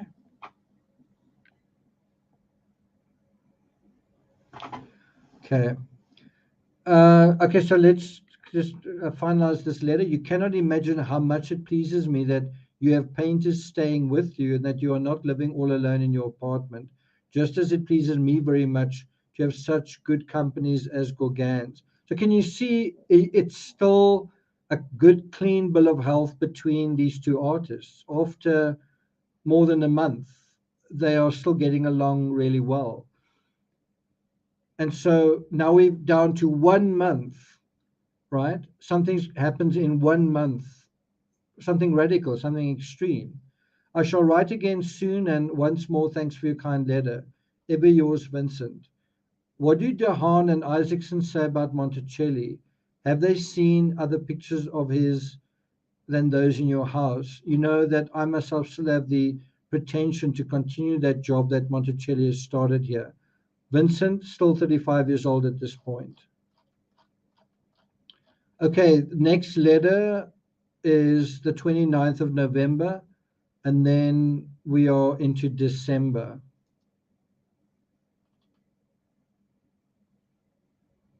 Okay, so this is going to be quite an interesting letter. It's a letter from an art critic, Albert Aurier, to his mother. It's dated the 29th of November, 1888. Right, so he says something about, I'm sure you will have heard some talk about, a few days before this, I went to dine with Durez, who had just returned from a mission in England, which he had been entrusted by the government. The other day, I was present at the performance of Roland at the Théâtre Libre. I suppose you have read the criticisms. The personages are very prolific with expressions like "God damn it" and "Go to hell." But notwithstanding this, it is very, very good. I can't remember when I last had tea with Van Gogh, an expert who owns a marvelous collection of pictures and prints, and was present at. So literally what that reference is this guy Albert Aurier visits Theo, and he sees Theo's brother's pictures, and he calls him a marvelous collection, and he's about to write a positive review for Vincent van Gogh. Okay, so now we go into December, and we're already at the 4th of December. So it's been how long? Quite a jump from the 25th of November to the 4th of December. It's at least 9 days between one letter and the next with Theo. What happens between that time? Timmy, I'm going to put you down.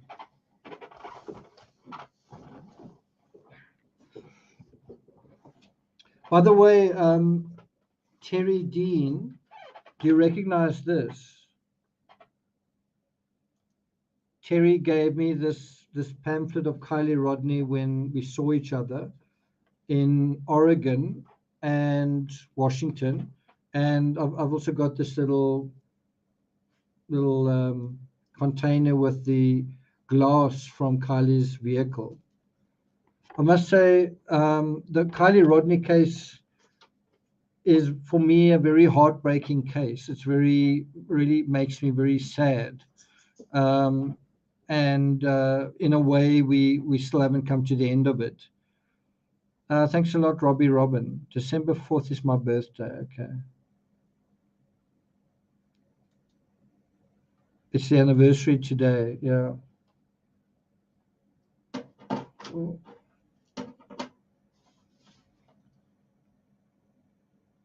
6th of the 8th, 2022.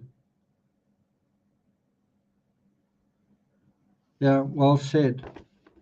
See that 6th, 8th, 2022.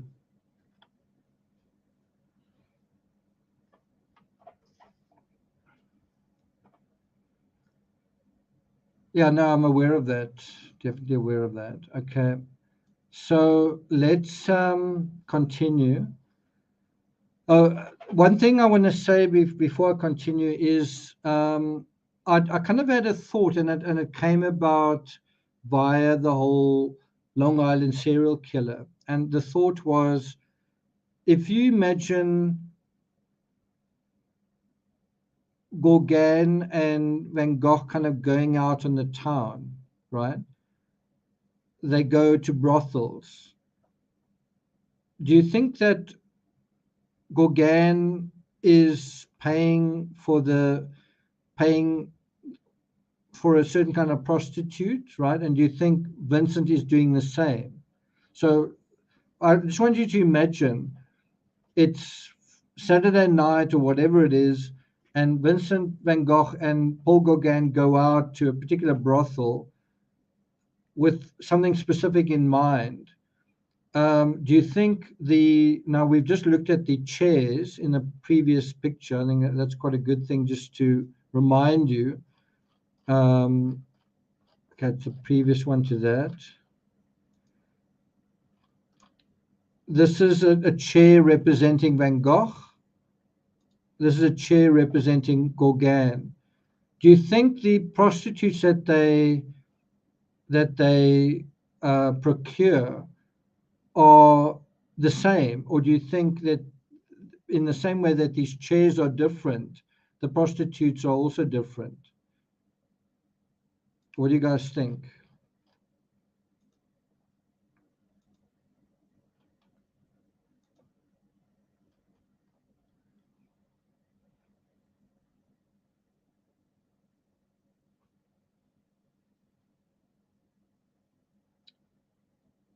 And the reason would be that Van Gogh doesn't really have any money, right?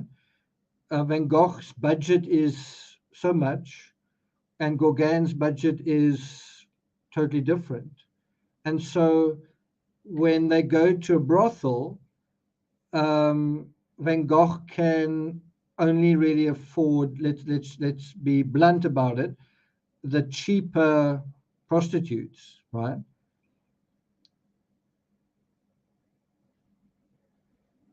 Gauguin, yeah, I suppose he could. I suppose he could. Thanks a lot, Sharon. Thank you. Based on income.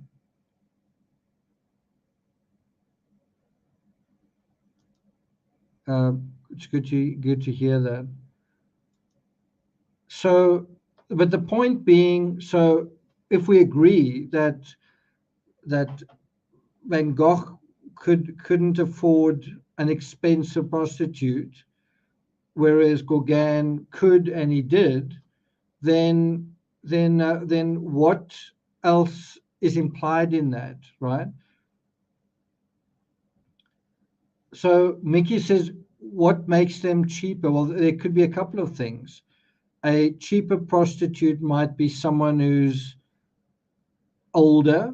It might be someone who's got like a big wart on their chin or on their nose. In other words, a prostitute who's very much in demand, extremely beautiful, extremely, got the whole package, personality, whatever. I know this sounds terrible the way I'm saying it, but just for the purposes of this argument, a expensive prostitute would be a prostitute who can afford to be expensive, whereas a cheap prostitute would, it's a supply and demand thing. She's cheap because if her price is any higher, she doesn't get any Joes, if I can put it that way. But the point I'm trying to make is a cheap prostitute probably has a lot more engagements, if that's the word, right? With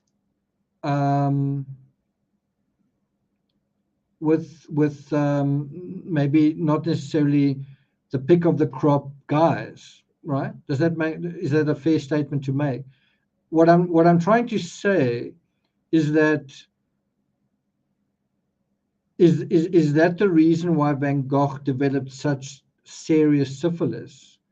I'm trying to make that argument. I'm trying to say if he couldn't afford an expensive prostitute and he was paying for prostitutes that everyone was sleeping with, that sailors and sort of scoundrels were sleeping with because they couldn't afford, if you get my meaning, then they would, and that could be another reason why a prostitute's price would come down, as if she had a disease, right? And I'm just making the argument that isn't that how Van Gogh got that terrible syphilis that he ended up getting? And so did he end up getting a really bad strain of it during this particular time right now, November going into December? And if you take that argument a bit further and you say he's now got syphilis. It's going into winter. And isn't part of the difficulty in maintaining his friendship and good relations with Gauguin the fact that he's actually getting sick? In other words, Gauguin is also sleeping with prostitutes, but they are not as they're healthier prostitutes. So because Gauguin also got syphilis, right? Theo also got syphilis. The question is, why did Vincent die first, right? And I know he didn't die of syphilis, but the thing is, he was in a really bad way before anybody else. And I would argue that the syphilis that he maybe picked up syphilis in, I'm not saying he didn't already have syphilis. I'm saying it was all worsened during this particular period, right? And so, isn't it because he could only afford cheap prostitutes? That's my argument. In other words, that's the reason why Gauguin didn't, because Gauguin also got syphilis, but he didn't get it as badly as soon. Is that, you follow my reasoning? Quite a difficult thing to say in this politically correct world we live in. So I'm sharing that idea with you before we go into December. And I want you to just imagine that maybe he's starting to get an infection, and that's starting to affect everything, his moods, his energy, his libido, his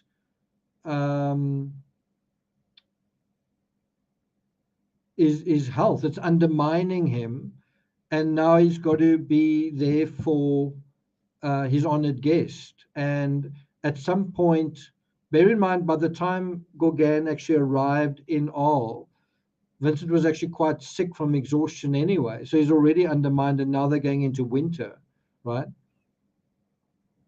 So anyway, let's continue with this. Let's see what he says in his own words. Okay. He says, "My dear Theo, it's rather more than time for me to write you a collected letter for once. First of all, thank you for your kind letter, also for the 100-franc note. Our days pass in working all the time. In the evening, we are dead beat and go off to the cafe, and after that, early to bed. Such is our life." So certainly from that first paragraph, on the 4th of December, it seems like things are still on track, doesn't it? Of course, it is winter here with us too, though it's still very fine from time to time. But I do not dislike trying to work from imagination, since that allows me to stay in. So far it's working out. He's painting from his imagination, and that's allowing him to stay in, and so far it's working. It does not worry me to work in the heat of a stove, but cold does not suit me, as you know. That's exactly what I've just been saying a moment ago. He knows very well that cold's not good for him. Only I have spoiled that thing that I did of the garden in Newnan, and I think that you also need practice for work from the imagination. But I've made portraits of a whole family, that of the postman whose head I'd done previously, the man, his wife, the baby, the young boy, the son of 16. So these are all the pictures that he's doing.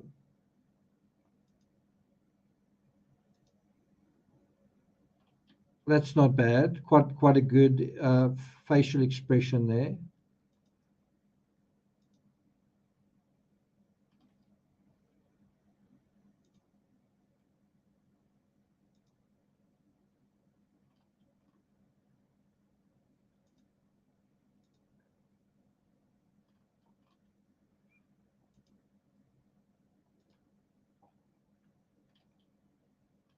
And that's the character, of course, that we see in Loving Vincent.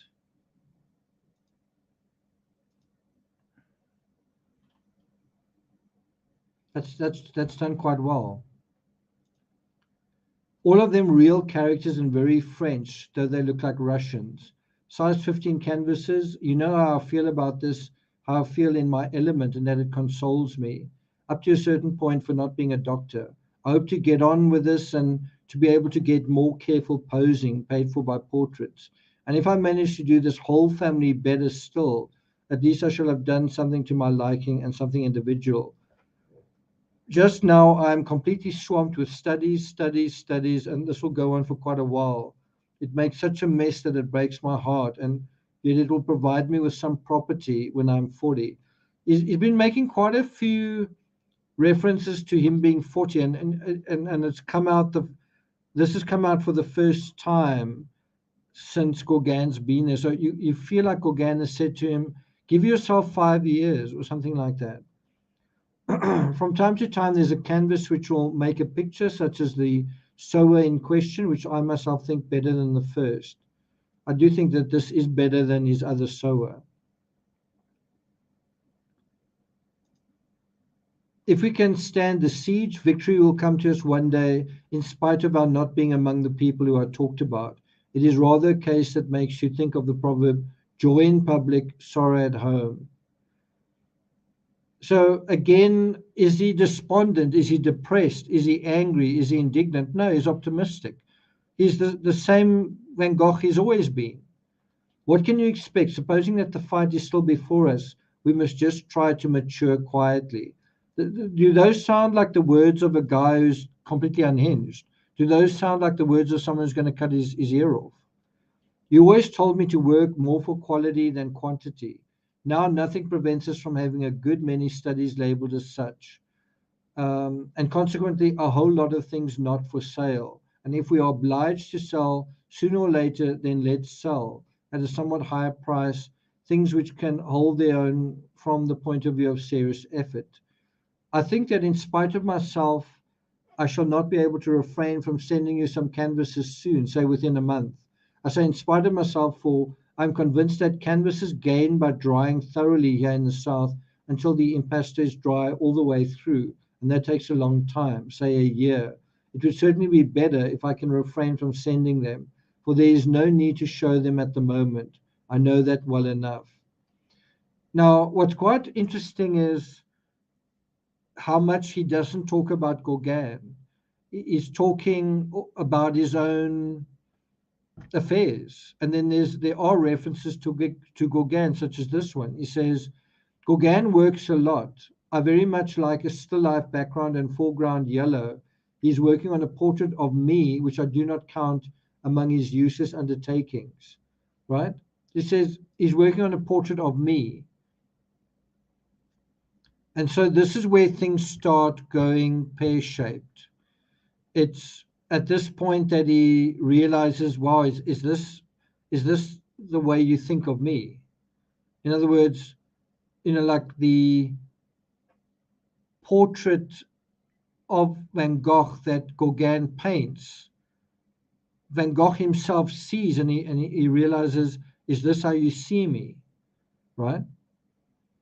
And at this point, he says he's working on a portrait of me. So he's started, he hasn't finished it. And he says, I don't think it's his worst work so far at that point. Then he says, just now he's doing some landscapes. And lastly, he has a good canvas of women washing, even very good, I think. So still, he doesn't have anything negative to say about Gauguin over here. And we are now about 3 weeks shy of the incident.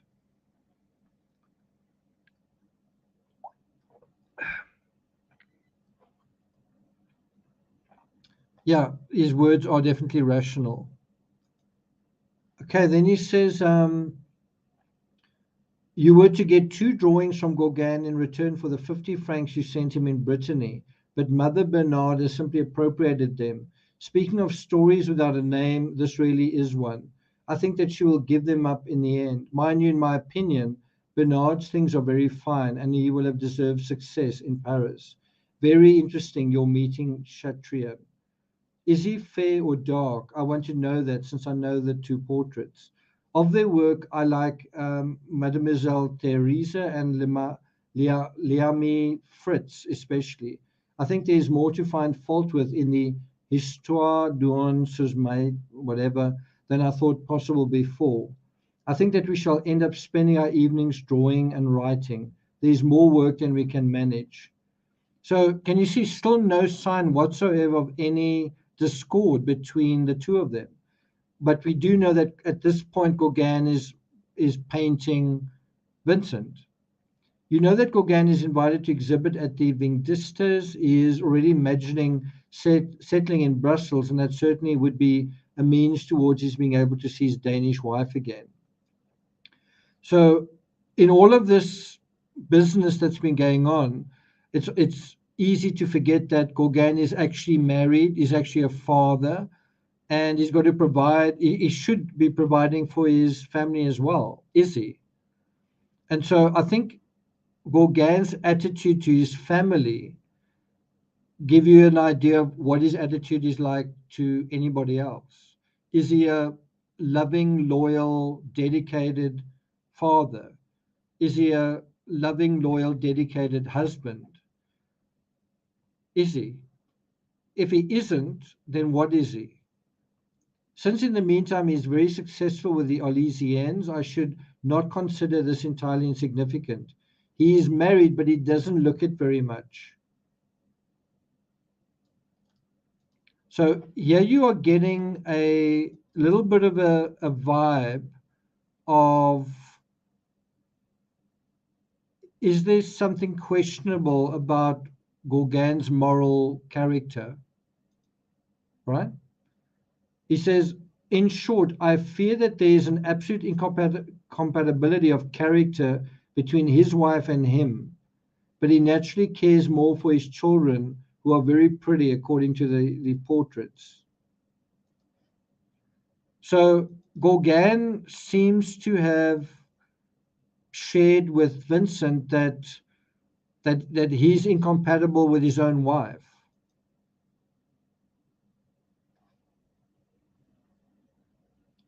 And the important word there is incompatible. And guess what? That word's going to be used by Gauguin not far into the future. And guess who he's going to be referring to when he talks about incompatibility? Then he says, we aren't so gifted in that respect, meaning we're not very handsome, I guess. Goodbye for now, a handshake for you and the Dutchman. Vincent, Gauguin will write you tomorrow. He's waiting for a reply to his letter and sends you his good wishes. And can you see the huge jump from the 4th of December to the 23rd of December? Can you see what a big jump that is? It's 19 days, right? That's almost 3 weeks.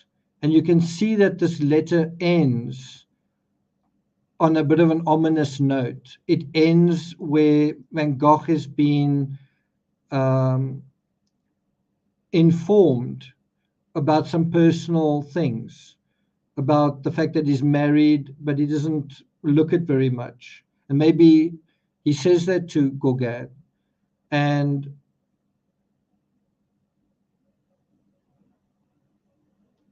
what do you think he means by he is very successful with the Arlesians? What do you think he means by that? And he says, I should not consider this entirely insignificant. He talks about he's successful with the Arlesians, and this isn't insignificant. And then he says he's married, but he doesn't look it. What do you think that's a reference to?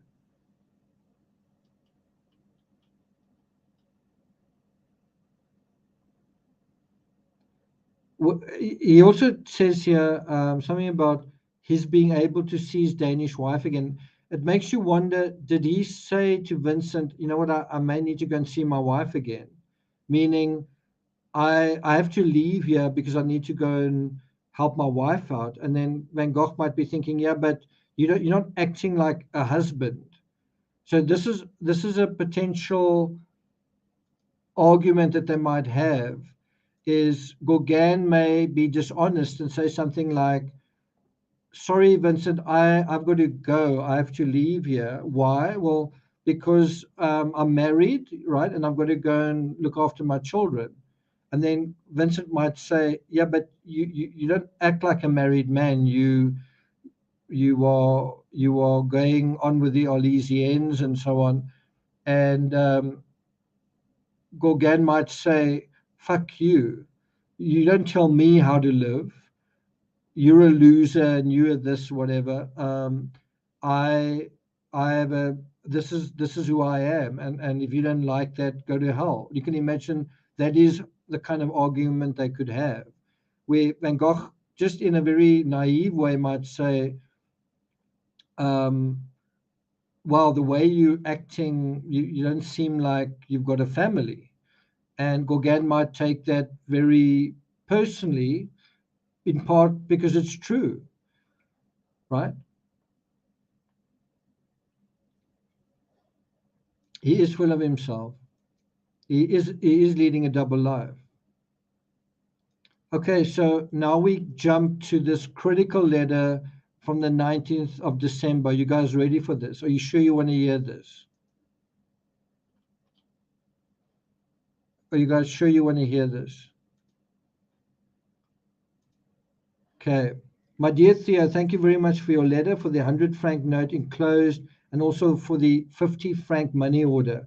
I think myself at Gauguin, there you have it. It's in the very first couple of lines. He's a little out of sorts with the good town of Arles and the little yellow house where we work, and especially with me. Now, I can't overemphasize this sentence enough, because in all the other letters we've dealt with, he doesn't bring up Gauguin really until the end or until the middle. Yeah, he brings up Gauguin at the very beginning, and it's not a positive thing. He says Gauguin is a little out of sorts. Do you think? Do you think saying that he's a little out of sorts means he was a little out of sorts? Do you think bringing that up in the very beginning of the letter means he was a little out of sorts? Or do you think that that is kind of sarcasm? Do you think that is like a kind of sarcasm?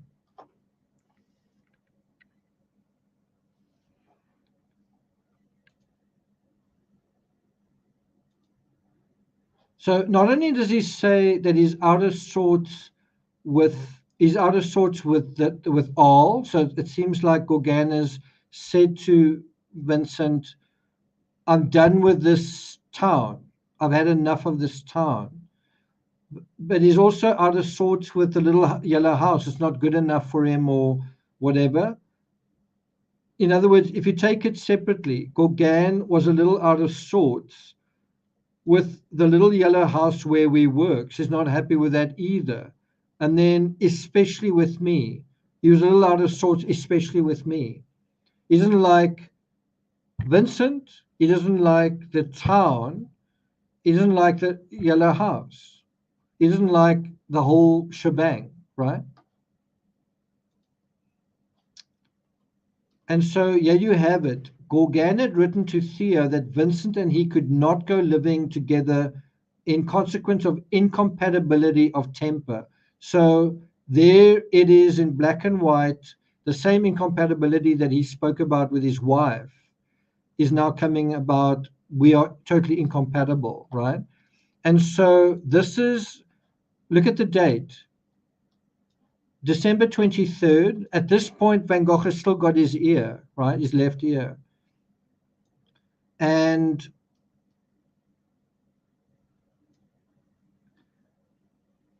you have a double confirmation that there's something serious has happened.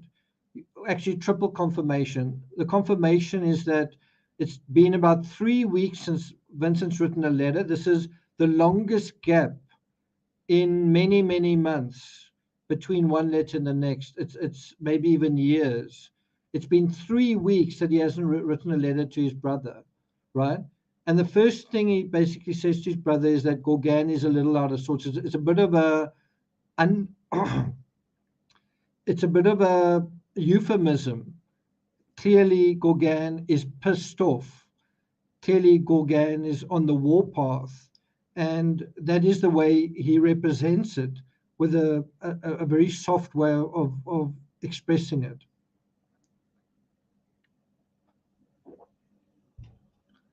So can you see when he says Gauguin was a little out of sorts, he is minimizing a really serious disagreement between the two of them, right?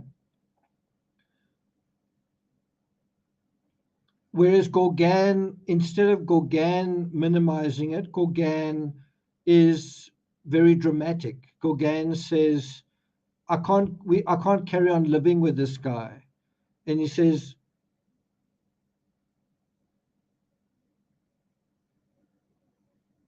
and then this I don't quite understand. The quarrel was made up, and Gauguin wrote another letter speaking of the first as a bad dream. You kind of get a sense that something happened, and then they tried to cover it up in terms of Theo. Where I'd love to see that letter, but apparently Gauguin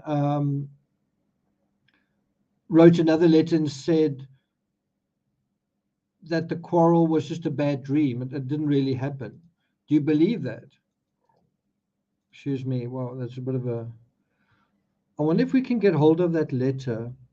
I mean, if you can see this letter here, then that letter must be somewhere. So see if we can find it. Gauguin's.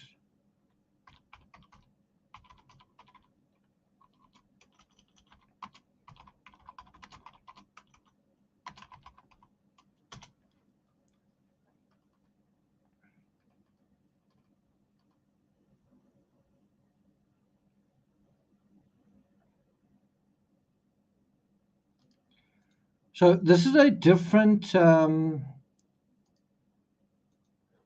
This is a different translation to the one you've just heard, where he says. See if I can just find it.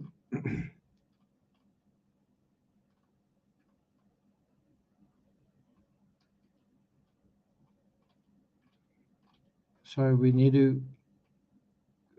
Where is it?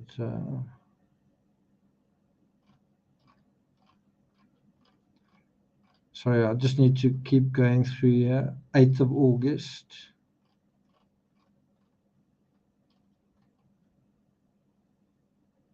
19th of October. So let's just have a look at this for a moment. Lana D. Look at the common denominator with all the incompatibility, for sure. Thanks a lot, Lana. So he says, the Van Gogh Museum writes, the arrival of Gauguin sent Van Gogh's head spinning with high expectations and enthusiastic plans. Referring to Gauguin, he wrote that he was very, very interesting as a man. It's just the two artists worked side by side in amicable harmony, but the situation soon began to deteriorate. Their debates about art sometimes became bad-tempered. As time went on, the tension increased. Vincent suspected that Gauguin wanted to leave. And so here it is. I myself think that Gauguin had become a little disheartened by the good town of Arles, by the little house where we work, but above all by me. So you can see here that, Vincent is acknowledging that the thing that was disheartening, or what was the other word that he used? Out of sorts, was above all himself. The thing that disheartened Gauguin the most wasn't the Yellow House, was Vincent himself. On the 23rd of December, there was a fierce quarrel. And then here you have it, after which Vincent cut off his left ear.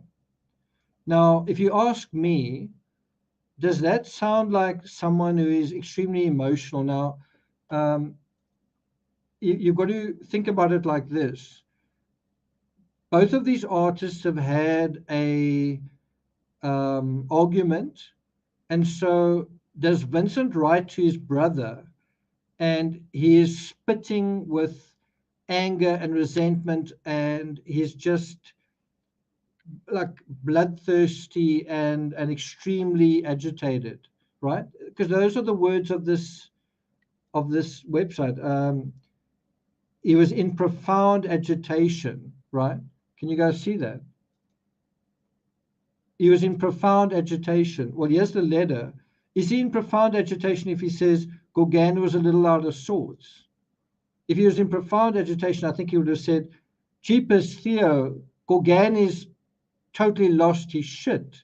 Gauguin is not a little out of sorts, very out of sorts, but he doesn't say that.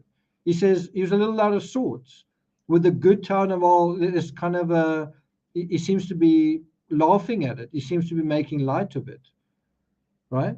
But in contrast, Gauguin is not making light of it. Gauguin is saying, I cannot go on living together. Vincent doesn't say that, Gauguin says that. I can't carry on living with this person. Those are pretty strong words. Could not go on living together. And who ends up leaving? And it's not just incompatibility, it's incompatibility of temper. The quarrel was made up. Sorry, I understand what this means. The quarrel was made up means the quarrel was sorted out, supposedly. And Gauguin wrote another letter saying of the first as a bad dream. I can understand. As a matter of fact, there are bound to be for him, as for me, further grave difficulties to overcome here. Does that sound like a guy who's overcome by his agitation, referring to their problems as further grave difficulties? He's certainly not being over dramatic. But these difficulties are rather within ourselves than outside. Again, does this sound like a guy who's so unhinged he can't express himself? Altogether, I think that either he will definitely go or else definitely stay. I mean, that's a very weird thing to say. He's saying, suddenly, if you think about all the letters that have gone before, he's a great guy. We have such a good time together. Awesome, awesome, awesome. And then suddenly he's definitely going to leave or he's definitely going to stay. Before doing anything, I told him to think it over and reckon things up again. So you get the idea that the person who's agitated, am I wrong? Isn't the person who's agitated here Gauguin, right? Gauguin has got a lot of money. Gauguin has had his full of the Arlesians. Gauguin is a successful artist next to another artist that isn't successful, and he doesn't want to be there. And so he's the one who's agitated. He's the one who's restless. Gauguin is very powerful, strongly creative, but just because of that, he must have peace. Why would he say very powerful? What does he mean by very powerful? Does he mean financially powerful? Maybe he does mean that. Does he mean physically powerful?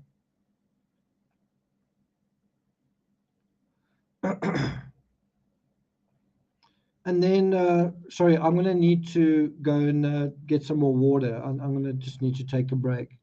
I'll see you guys in about 3 minutes.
Okay, I'm back.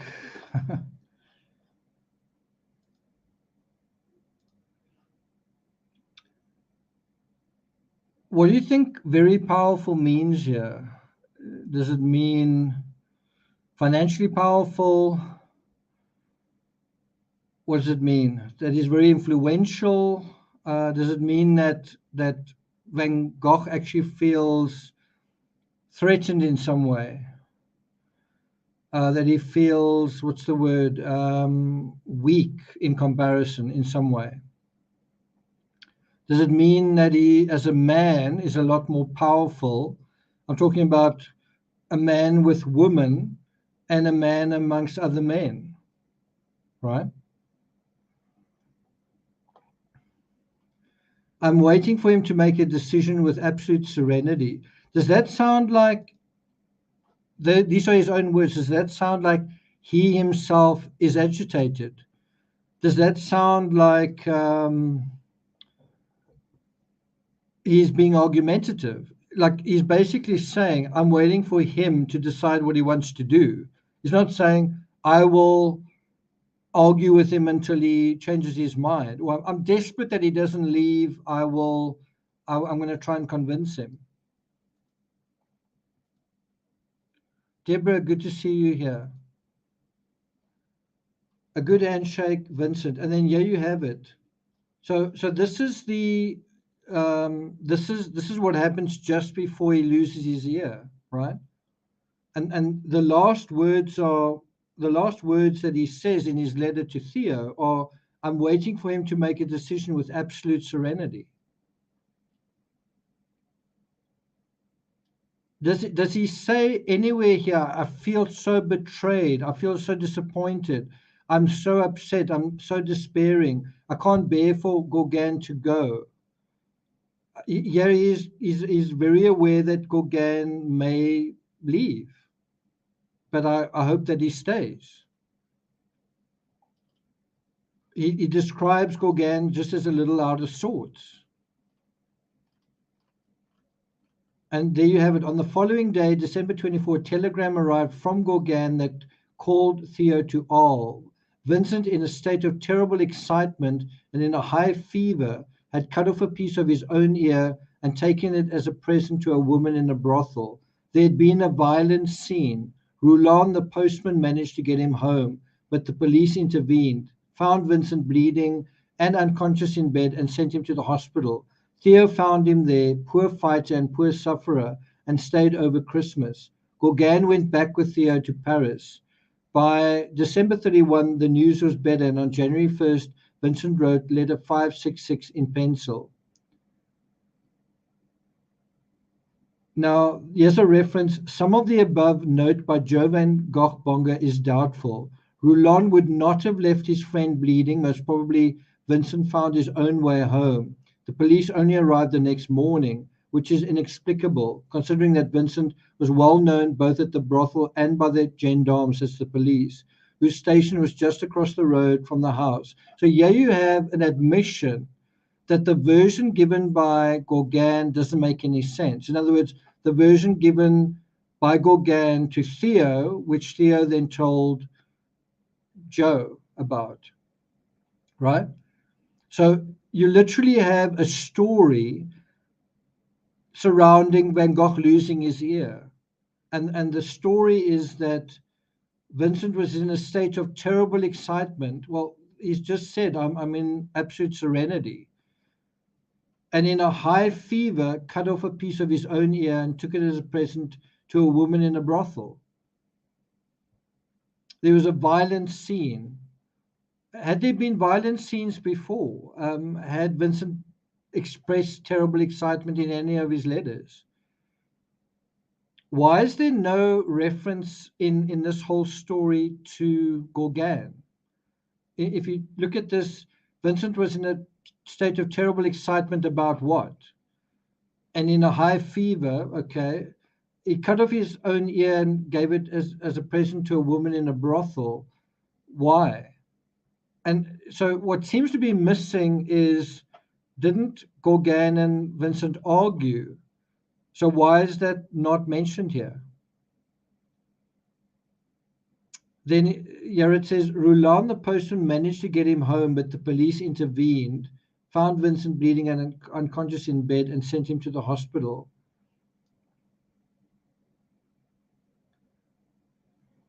So he's saying that Roulin got him home, but the police intervened. So it's almost like the police said, leave us, we'll sort this out.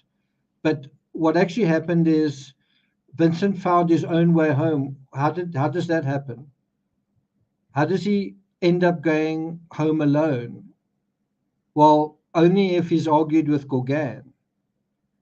If Gauguin's not at home, he's either left home after an argument, or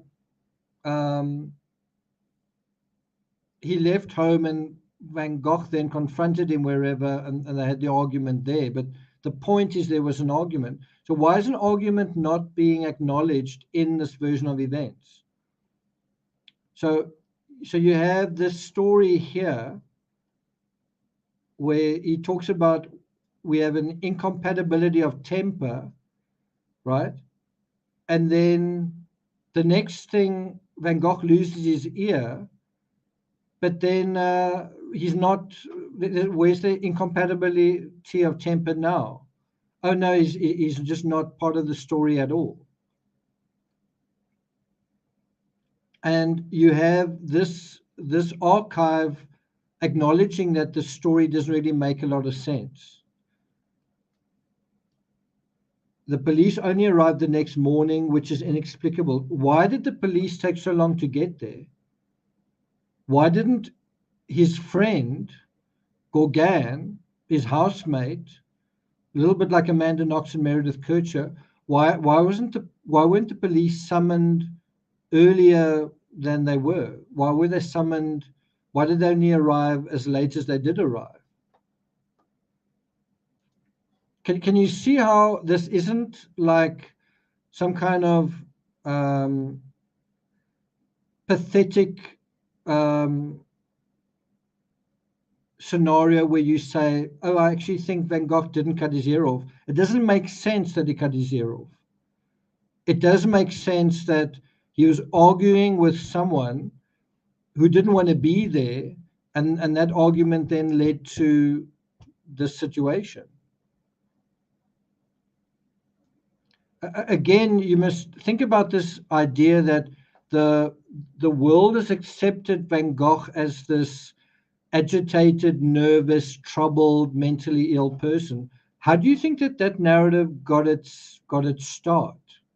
Or wasn't it from a felon? Wasn't it from a guilty person who told a story that was somewhat believable, and so people believed it? But it was a self-defense story. It was a self-reinforcing story, and a story that undermined Van Gogh, and the world swallowed that story hook, line, and sinker, because Van Gogh was the poor, troubled loser artist in this equation, whereas Gauguin was the respected artist. Who is going to disbelieve him? Who is going to believe Van Gogh, right? Does that make sense? And so that is part of the story of how this fucked up story about Van Gogh has come into being. It starts off with the ear incident. And as soon as you buy the ear incident, that Van Gogh cut off his own ear because he was mentally ill, because he was agitated, because he was unstable, his letters don't show that at all, right? The only version of events we get of this instability is from Gauguin, who's the prime suspect in the story. And I mean, if you had to say to someone, I'll pay you $10 million or $50 million to cut off your own ear, I doubt whether someone incentivized to do it would be able to do it. It's not easy to do. And when I wrote my book, The Murder of Vincent van Gogh, I looked into this sort of behavior, and it's virtually unheard of, right? I don't want to use the term that it's referring to, but it's virtually unheard of.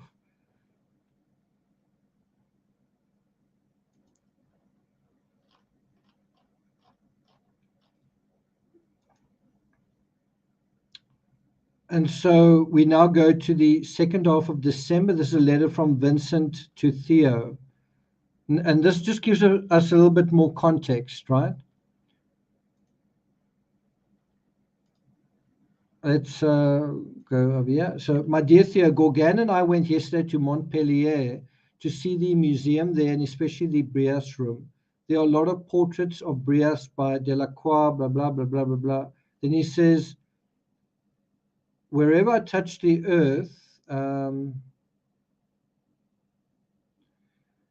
wretch clad in black came and sat by us, looking at us like a brother. It would have the same effect on you, I am sure. Please do go to that bookshop where they sell the lithographs by past and present artists to see if you could get, not too dear, the lithograph after Delacroix's Tasso in the Madhouse, since I think the figure there must have some affinity with this fine portrait of Brias. Susan says, it's also profitable for the art world that Vincent be insane. Absolutely. Absolutely. So they've got some more. So, there's just this letter. Is there much agitation in this letter to Theo written in somewhere the second half of December, right? Is there any agitation in this letter? He talks about Gauguin and I talk a lot about Delacroix, Rembrandt. Our arguments are terribly electric. We come out of them sometimes with our heads as exhausted as an electric battery after it has run down. We were in the midst of magic. And so this is leading to these discussions. Remember, it's the middle of winter. It's cold. They are huddling around the stove and they start talking about their attitudes and impressions of other artists, and they start having, I guess, disagreements, and he describes them as terribly electric, and that he is exhausted at the end of it. But where Van Gogh seems to enjoy it in a way, Gauguin definitely doesn't. So one of them is agitated and the other isn't. You don't get a sense from this by saying that the disagreements are terribly electric, that it's unpleasant, but you do get that sense from Gauguin. Then he says, I tell you this in connection with our Dutch friends, De Haan and Isaacson, who have so sought after and loved Rembrandt so as to encourage you all to pursue your researches. You must not be discouraged in them. Is there anything else where he refers to Gauguin here? Say to Degas that Gauguin and I have been to see the portrait of Brias. Wonder where Bria is. As for founding a way of life for artists, chumming it together, you see such queer things, and I will wind up with what you are always saying, time will show. And you can say all that to our friends Isaacson and De Haan, and even boldly read them this letter. I should have written to them already if I had felt the necessary electric force. A good hearty handshake all round from Gauguin as well as me. Ever yours, Vincent. If you should be thinking that Gauguin and I have facility in our work, I assure you that work does not always come easy. So there's not really any serious indication here that they're arguing other than this reference here, where when they talk about other artists, their arguments are terribly electric. That they do start having intense conversations, but you don't get the feeling that Van Gogh is angry about it or resentful about it or has any kind of bone to pick with Gauguin.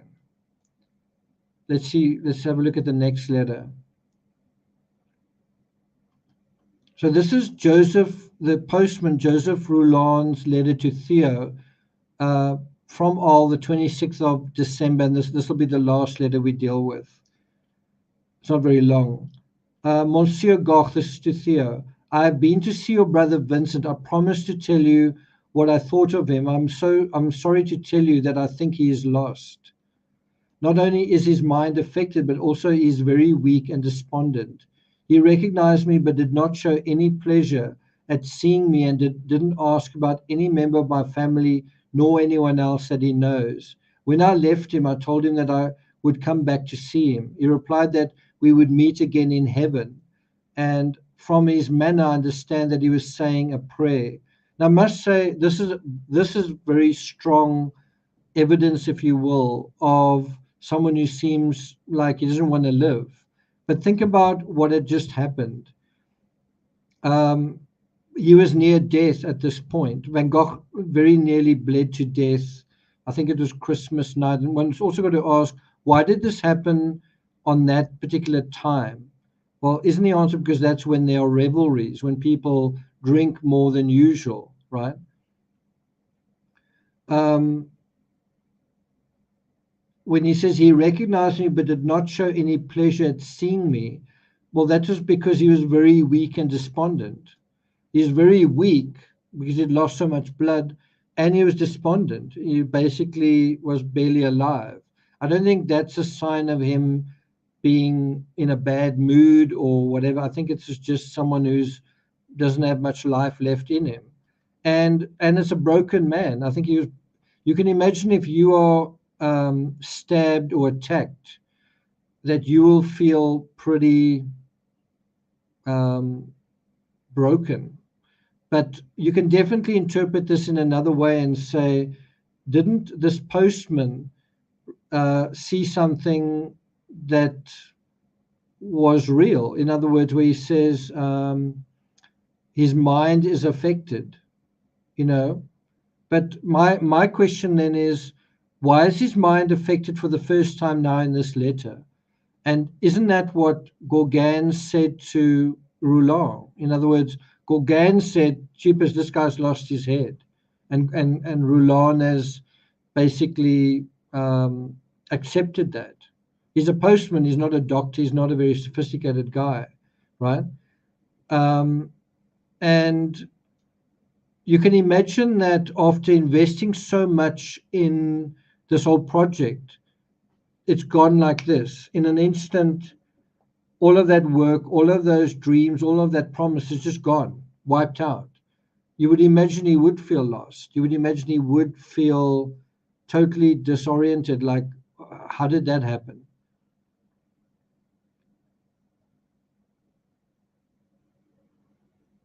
He says, from his manner, I understand that he was saying a prayer. From what the porter told me, I think they are taking the necessary steps to have him placed in a mental hospital.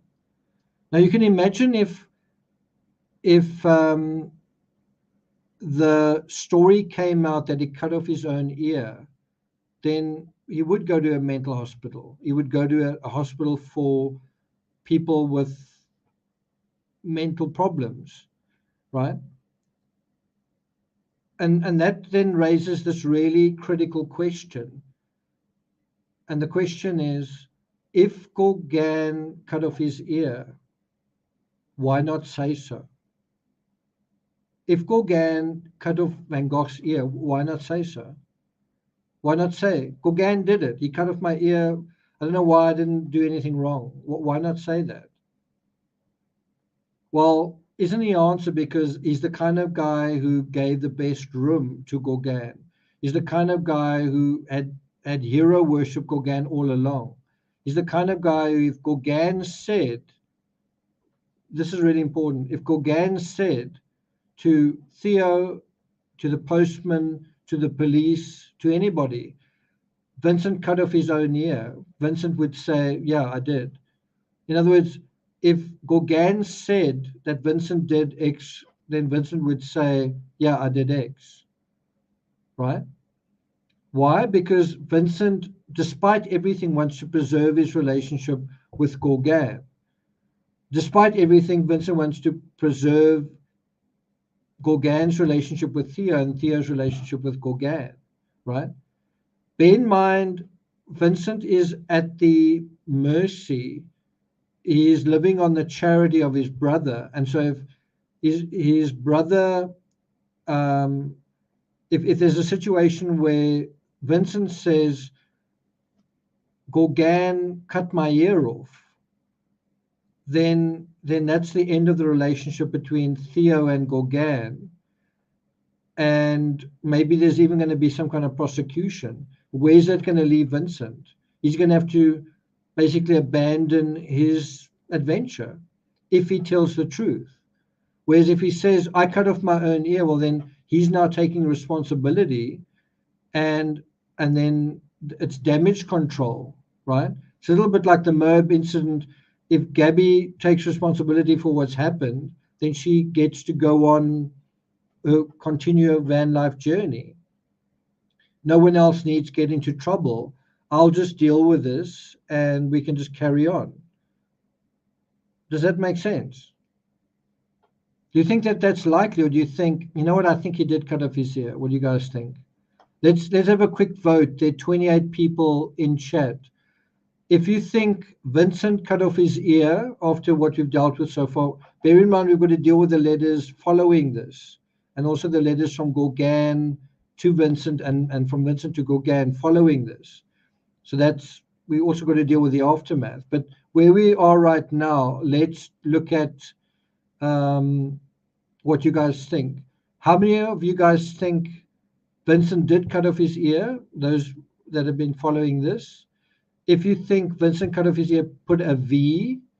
And if you think Gauguin cut off Vincent's ear, put a G. And let's see how many think one way or the other. Maybe I should put up a poll. I wonder if I can quickly do that.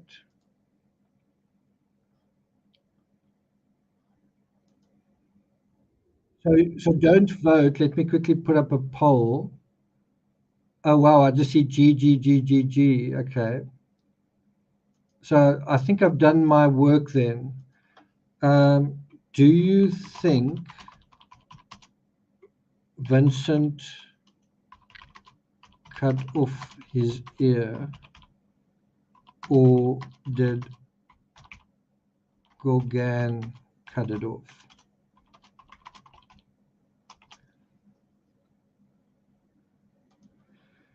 Okay, let's see. Vincent, Gauguin.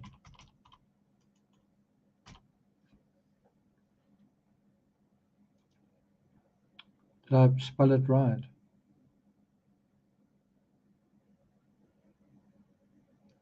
I think I spelled one of them wrong. It's funny that in this letter there's no reference to Gauguin either.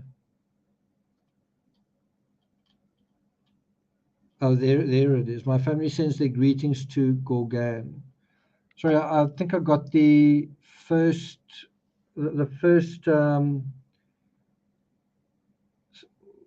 Unfortunately, I can't. So anyway, 14 of you have voted. All of you voting Gauguin. So I guess I'm preaching to the converted.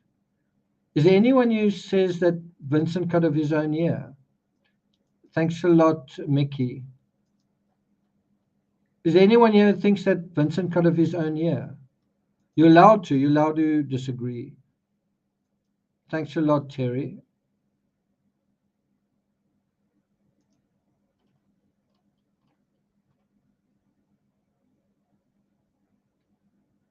Susan says maybe he went to the brothel for help. He was delirious with pain and weakness.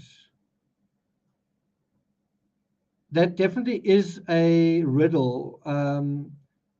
We don't know this for a fact, but if he did give his ear to a prostitute, what was that in aid of? Was that as if to say, this is what Gauguin did, or this is how much I like you? Was the argument ultimately over a woman?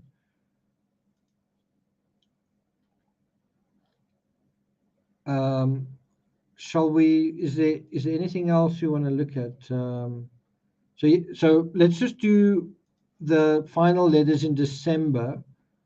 No, there are too many. We'll do this final letter from Joseph Rouland on the 28th of December, and we'll pick up the rest in the next episode. Let's just do this final one. Monsieur Goff, this is to Theo, 28th of December, 2 days after that letter. So he says, I should have liked to have the honor of announcing an improvement in your brother's health. So can you see how over here he says he's lost, is weak and despondent. He didn't show any pleasure at seeing me. I thought, he was saying a prayer to go to heaven or whatever. He should go to a mental hospital, right? That's the 26th. And then just 2 days later, wow, he's improved. Oh, well, as he recovered his sanity in 2 days. Um, anyway, he says, unfortunately, I can't. Yesterday, Thursday, my wife went to see him and he hid his face when he saw her coming. When she spoke to him, he replied well enough and talked to her about our little girl and asked if she was still as pretty as ever. So that shows that he was at least polite. Why did he hide his face? Maybe because he wanted to hide his ear. Today, Friday, I went there, but I could not see him. The intern and the attendant told me that after my wife left, he had a terrible attack. He had a very bad night, and they had to put him in an isolated room. So something does seem to be going on with him. Was this as a result of absinthe? Did he overindulge? Was he literally having a nervous breakdown? If you lost your ear, would you just be, hi, do you want to have a cup of coffee? Um, since he had been locked in his room, he has eaten no food and utterly refused to talk. That is the exact state of your brother at present. So he's both catatonic, but also he had a pleasant conversation with the postman's wife. I think that is some kind of improvement, although not really very much. The intern has told me that the doctor has for a few days postponed the decision to have him placed in a mental hospital in A. So they postponed that decision. Why? And so definitely these two letters from the postman are quite strong evidence that something has gone on in Vincent's mind that is strange.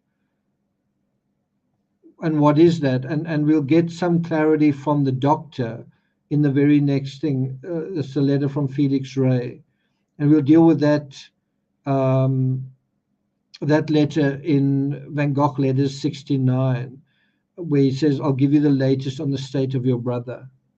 So I hope you guys have found this analysis worthwhile. Thanks a lot for the super chats. Thanks a lot for your votes.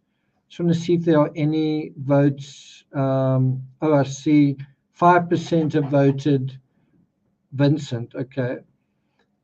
And I think it's quite important that some of you do vote Vincent, because I want to see whether that changes over the next couple of episodes. The few that voted Vincent, are you going to change your minds? We'll see.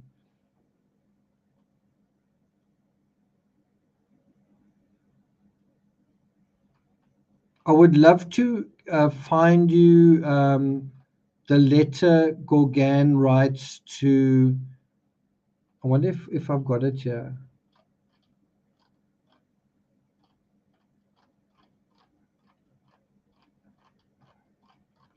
The letter that Gauguin wrote to Theo. I wonder if I can source that.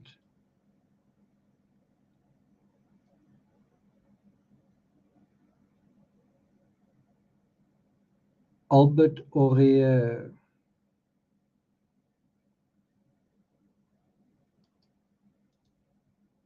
Just see if I can. Paul Gauguin to Vincent van Gogh, 23rd January. Let's just go to 1880. This is what I'm looking at, by the way. I'm looking at this archive.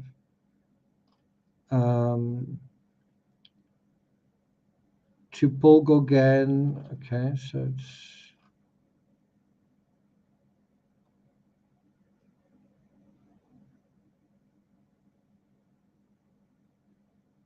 to Theo van Gogh. But so you can see there's a letter from Paul Gauguin to Vincent on 16th of January. There's also a letter here, Paul Gauguin, 4th of January. Paul Gauguin, 17th of January. So they write to each other after this incident, and that's what we're going to be looking at. I'm just trying to see if I can find the letter that Paul Gauguin wrote to Theo, the full letter. I'm just not sure if I can pull that up somewhere. Anyway, that was me at the Museum of Modern Art, and I think it was Stephanie who took that photo, because Stephanie H, because there I am wearing that color, so that mystery solved. Oh, so that actually was the Met. Would that have been the Met? I can't actually remember if it was the Met or not. Was it the Met? I suppose it could have been the Met. Anyway, let's have a look at some of your comments. Was there any additional cuts to his shoulder? Not as far as I know. It's a good question, though.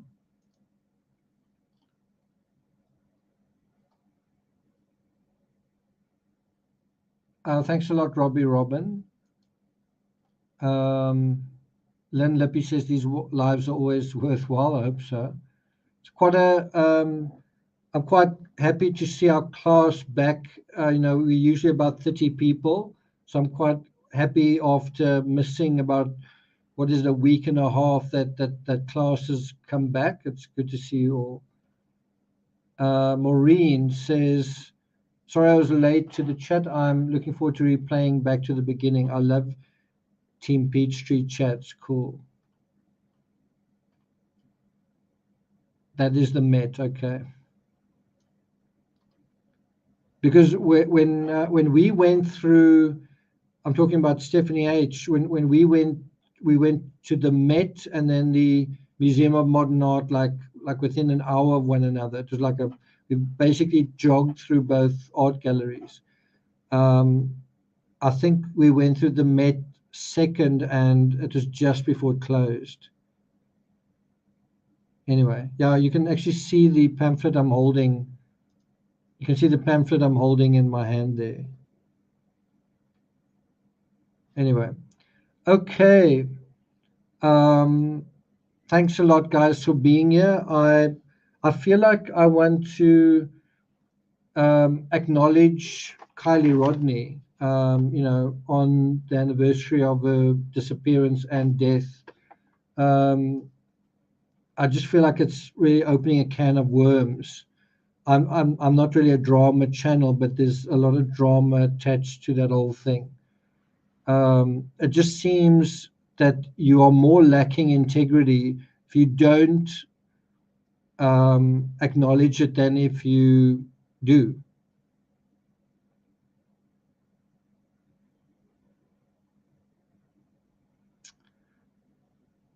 Robbie, I'm also glad you were here. Okay, so you can see why it's not absolutely clear.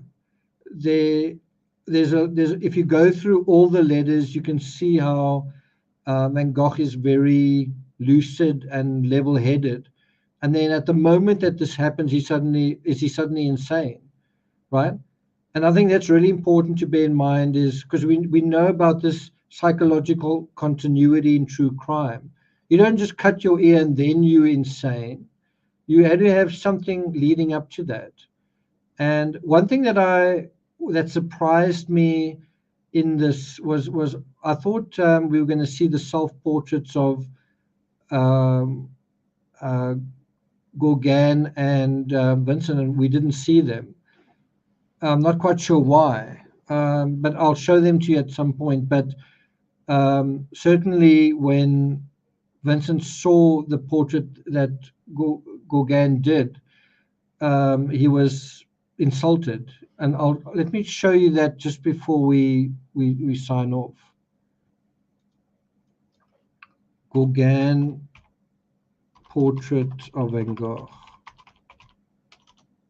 Did I say self-portrait?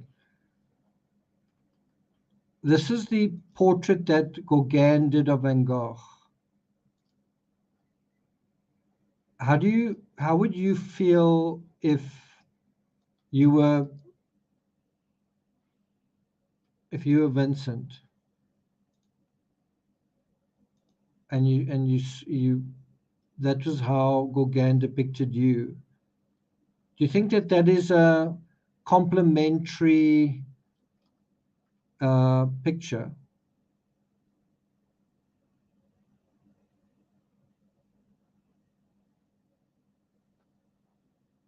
Yeah, if I can find them.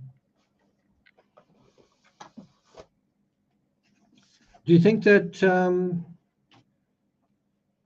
that Vincent would appreciate that picture?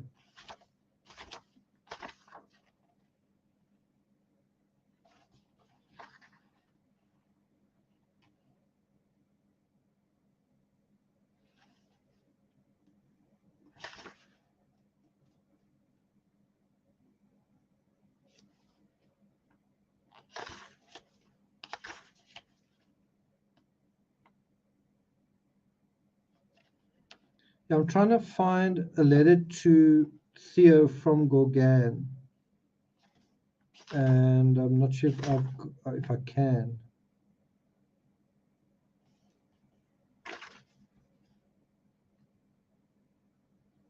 Yeah, there doesn't seem to be a. That's from this book. So if I zoom in on his face,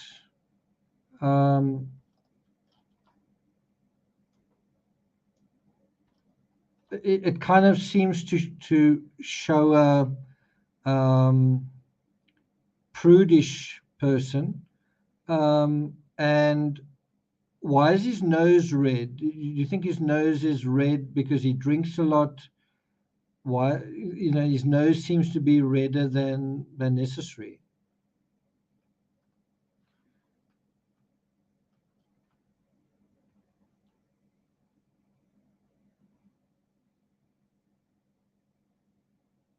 And doesn't there seem to be something awkward in the way that he's painting? It seems kind of awkward, I think.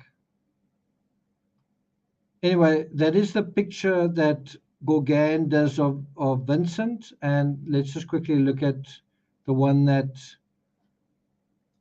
Vincent does of Gauguin.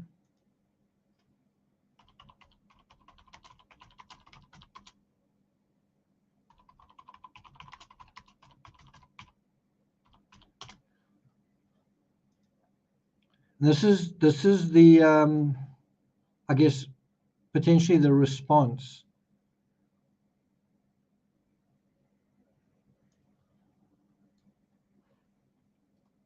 And if you think about it, where's that picture? If you think about it, he looks like he's got a red nose, almost like he's been drinking or he's got a cold or something. And if you look at that, he's got like a silver nose. And what's quite interesting is the chairs, when he paints Gauguin's chair, he puts also some silver on there, right? But you notice that Gauguin actually has his back to Gauguin has his back to Vincent, almost like he's turned his back on him, right? Is that what he's trying to say? That Gauguin turned his back on me?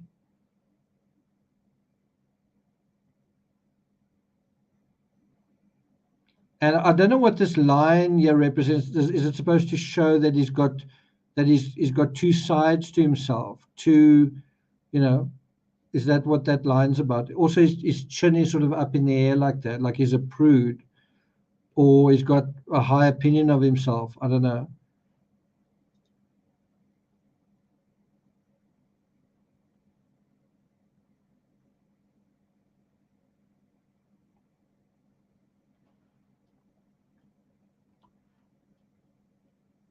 So, which picture do you think is unkinder?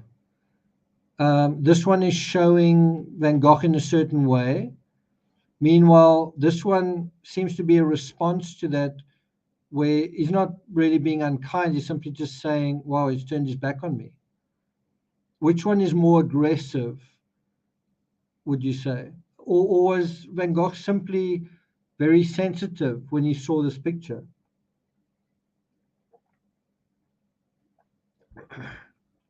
But you can imagine that this picture may have caused a lot of the arguments that followed. Is this really what you think of me? Is this really how you see me?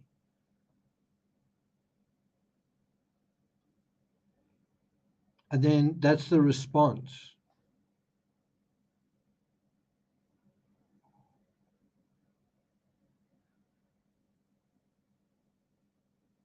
Okay, so that's it from me. Well, 3 hours. I thought it was really going to not be that long. It does seem like a slight, right? G's paintings make V look incompetent. Yeah. Isn't that what he really thought? Isn't the line the painting?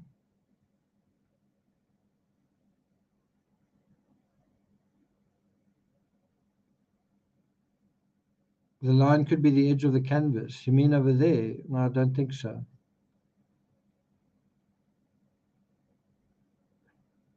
Oh, I see what you're saying. Suppose I see what you're saying. I suppose it could be. It's pretty high in the air then.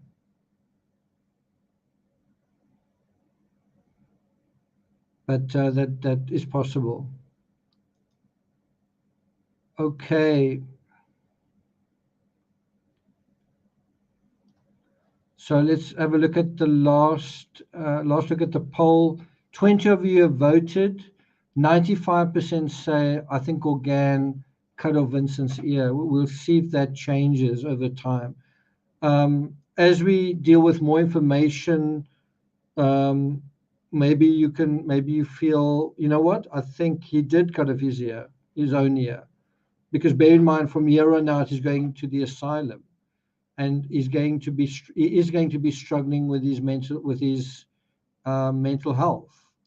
So right now we've reached a very sad place, which is the end of Van Gogh's.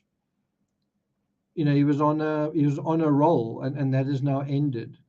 He's now going to go through a protracted period of sadness, loneliness, difficulty, but also he's going to, in that period, which is so wonderful, so incredible, so transcendental, is going to produce Starry Night within about a couple of months of this terrible incident. In the middle of adversity lies opportunity. Okay, and I'm going to end off on that note. Thanks, guys, for being here. Make sure you watch the drive to California, to San Francisco, if you haven't watched it already. As I said, I did put the song in there, but it got copyright flagged. It would really have been beautiful if that stayed in there, but I couldn't. But otherwise, just trying to imagine it otherwise. Anyway, guys, take care. Enjoy the rest of your Sunday, and I'll see you guys next time. Ciao.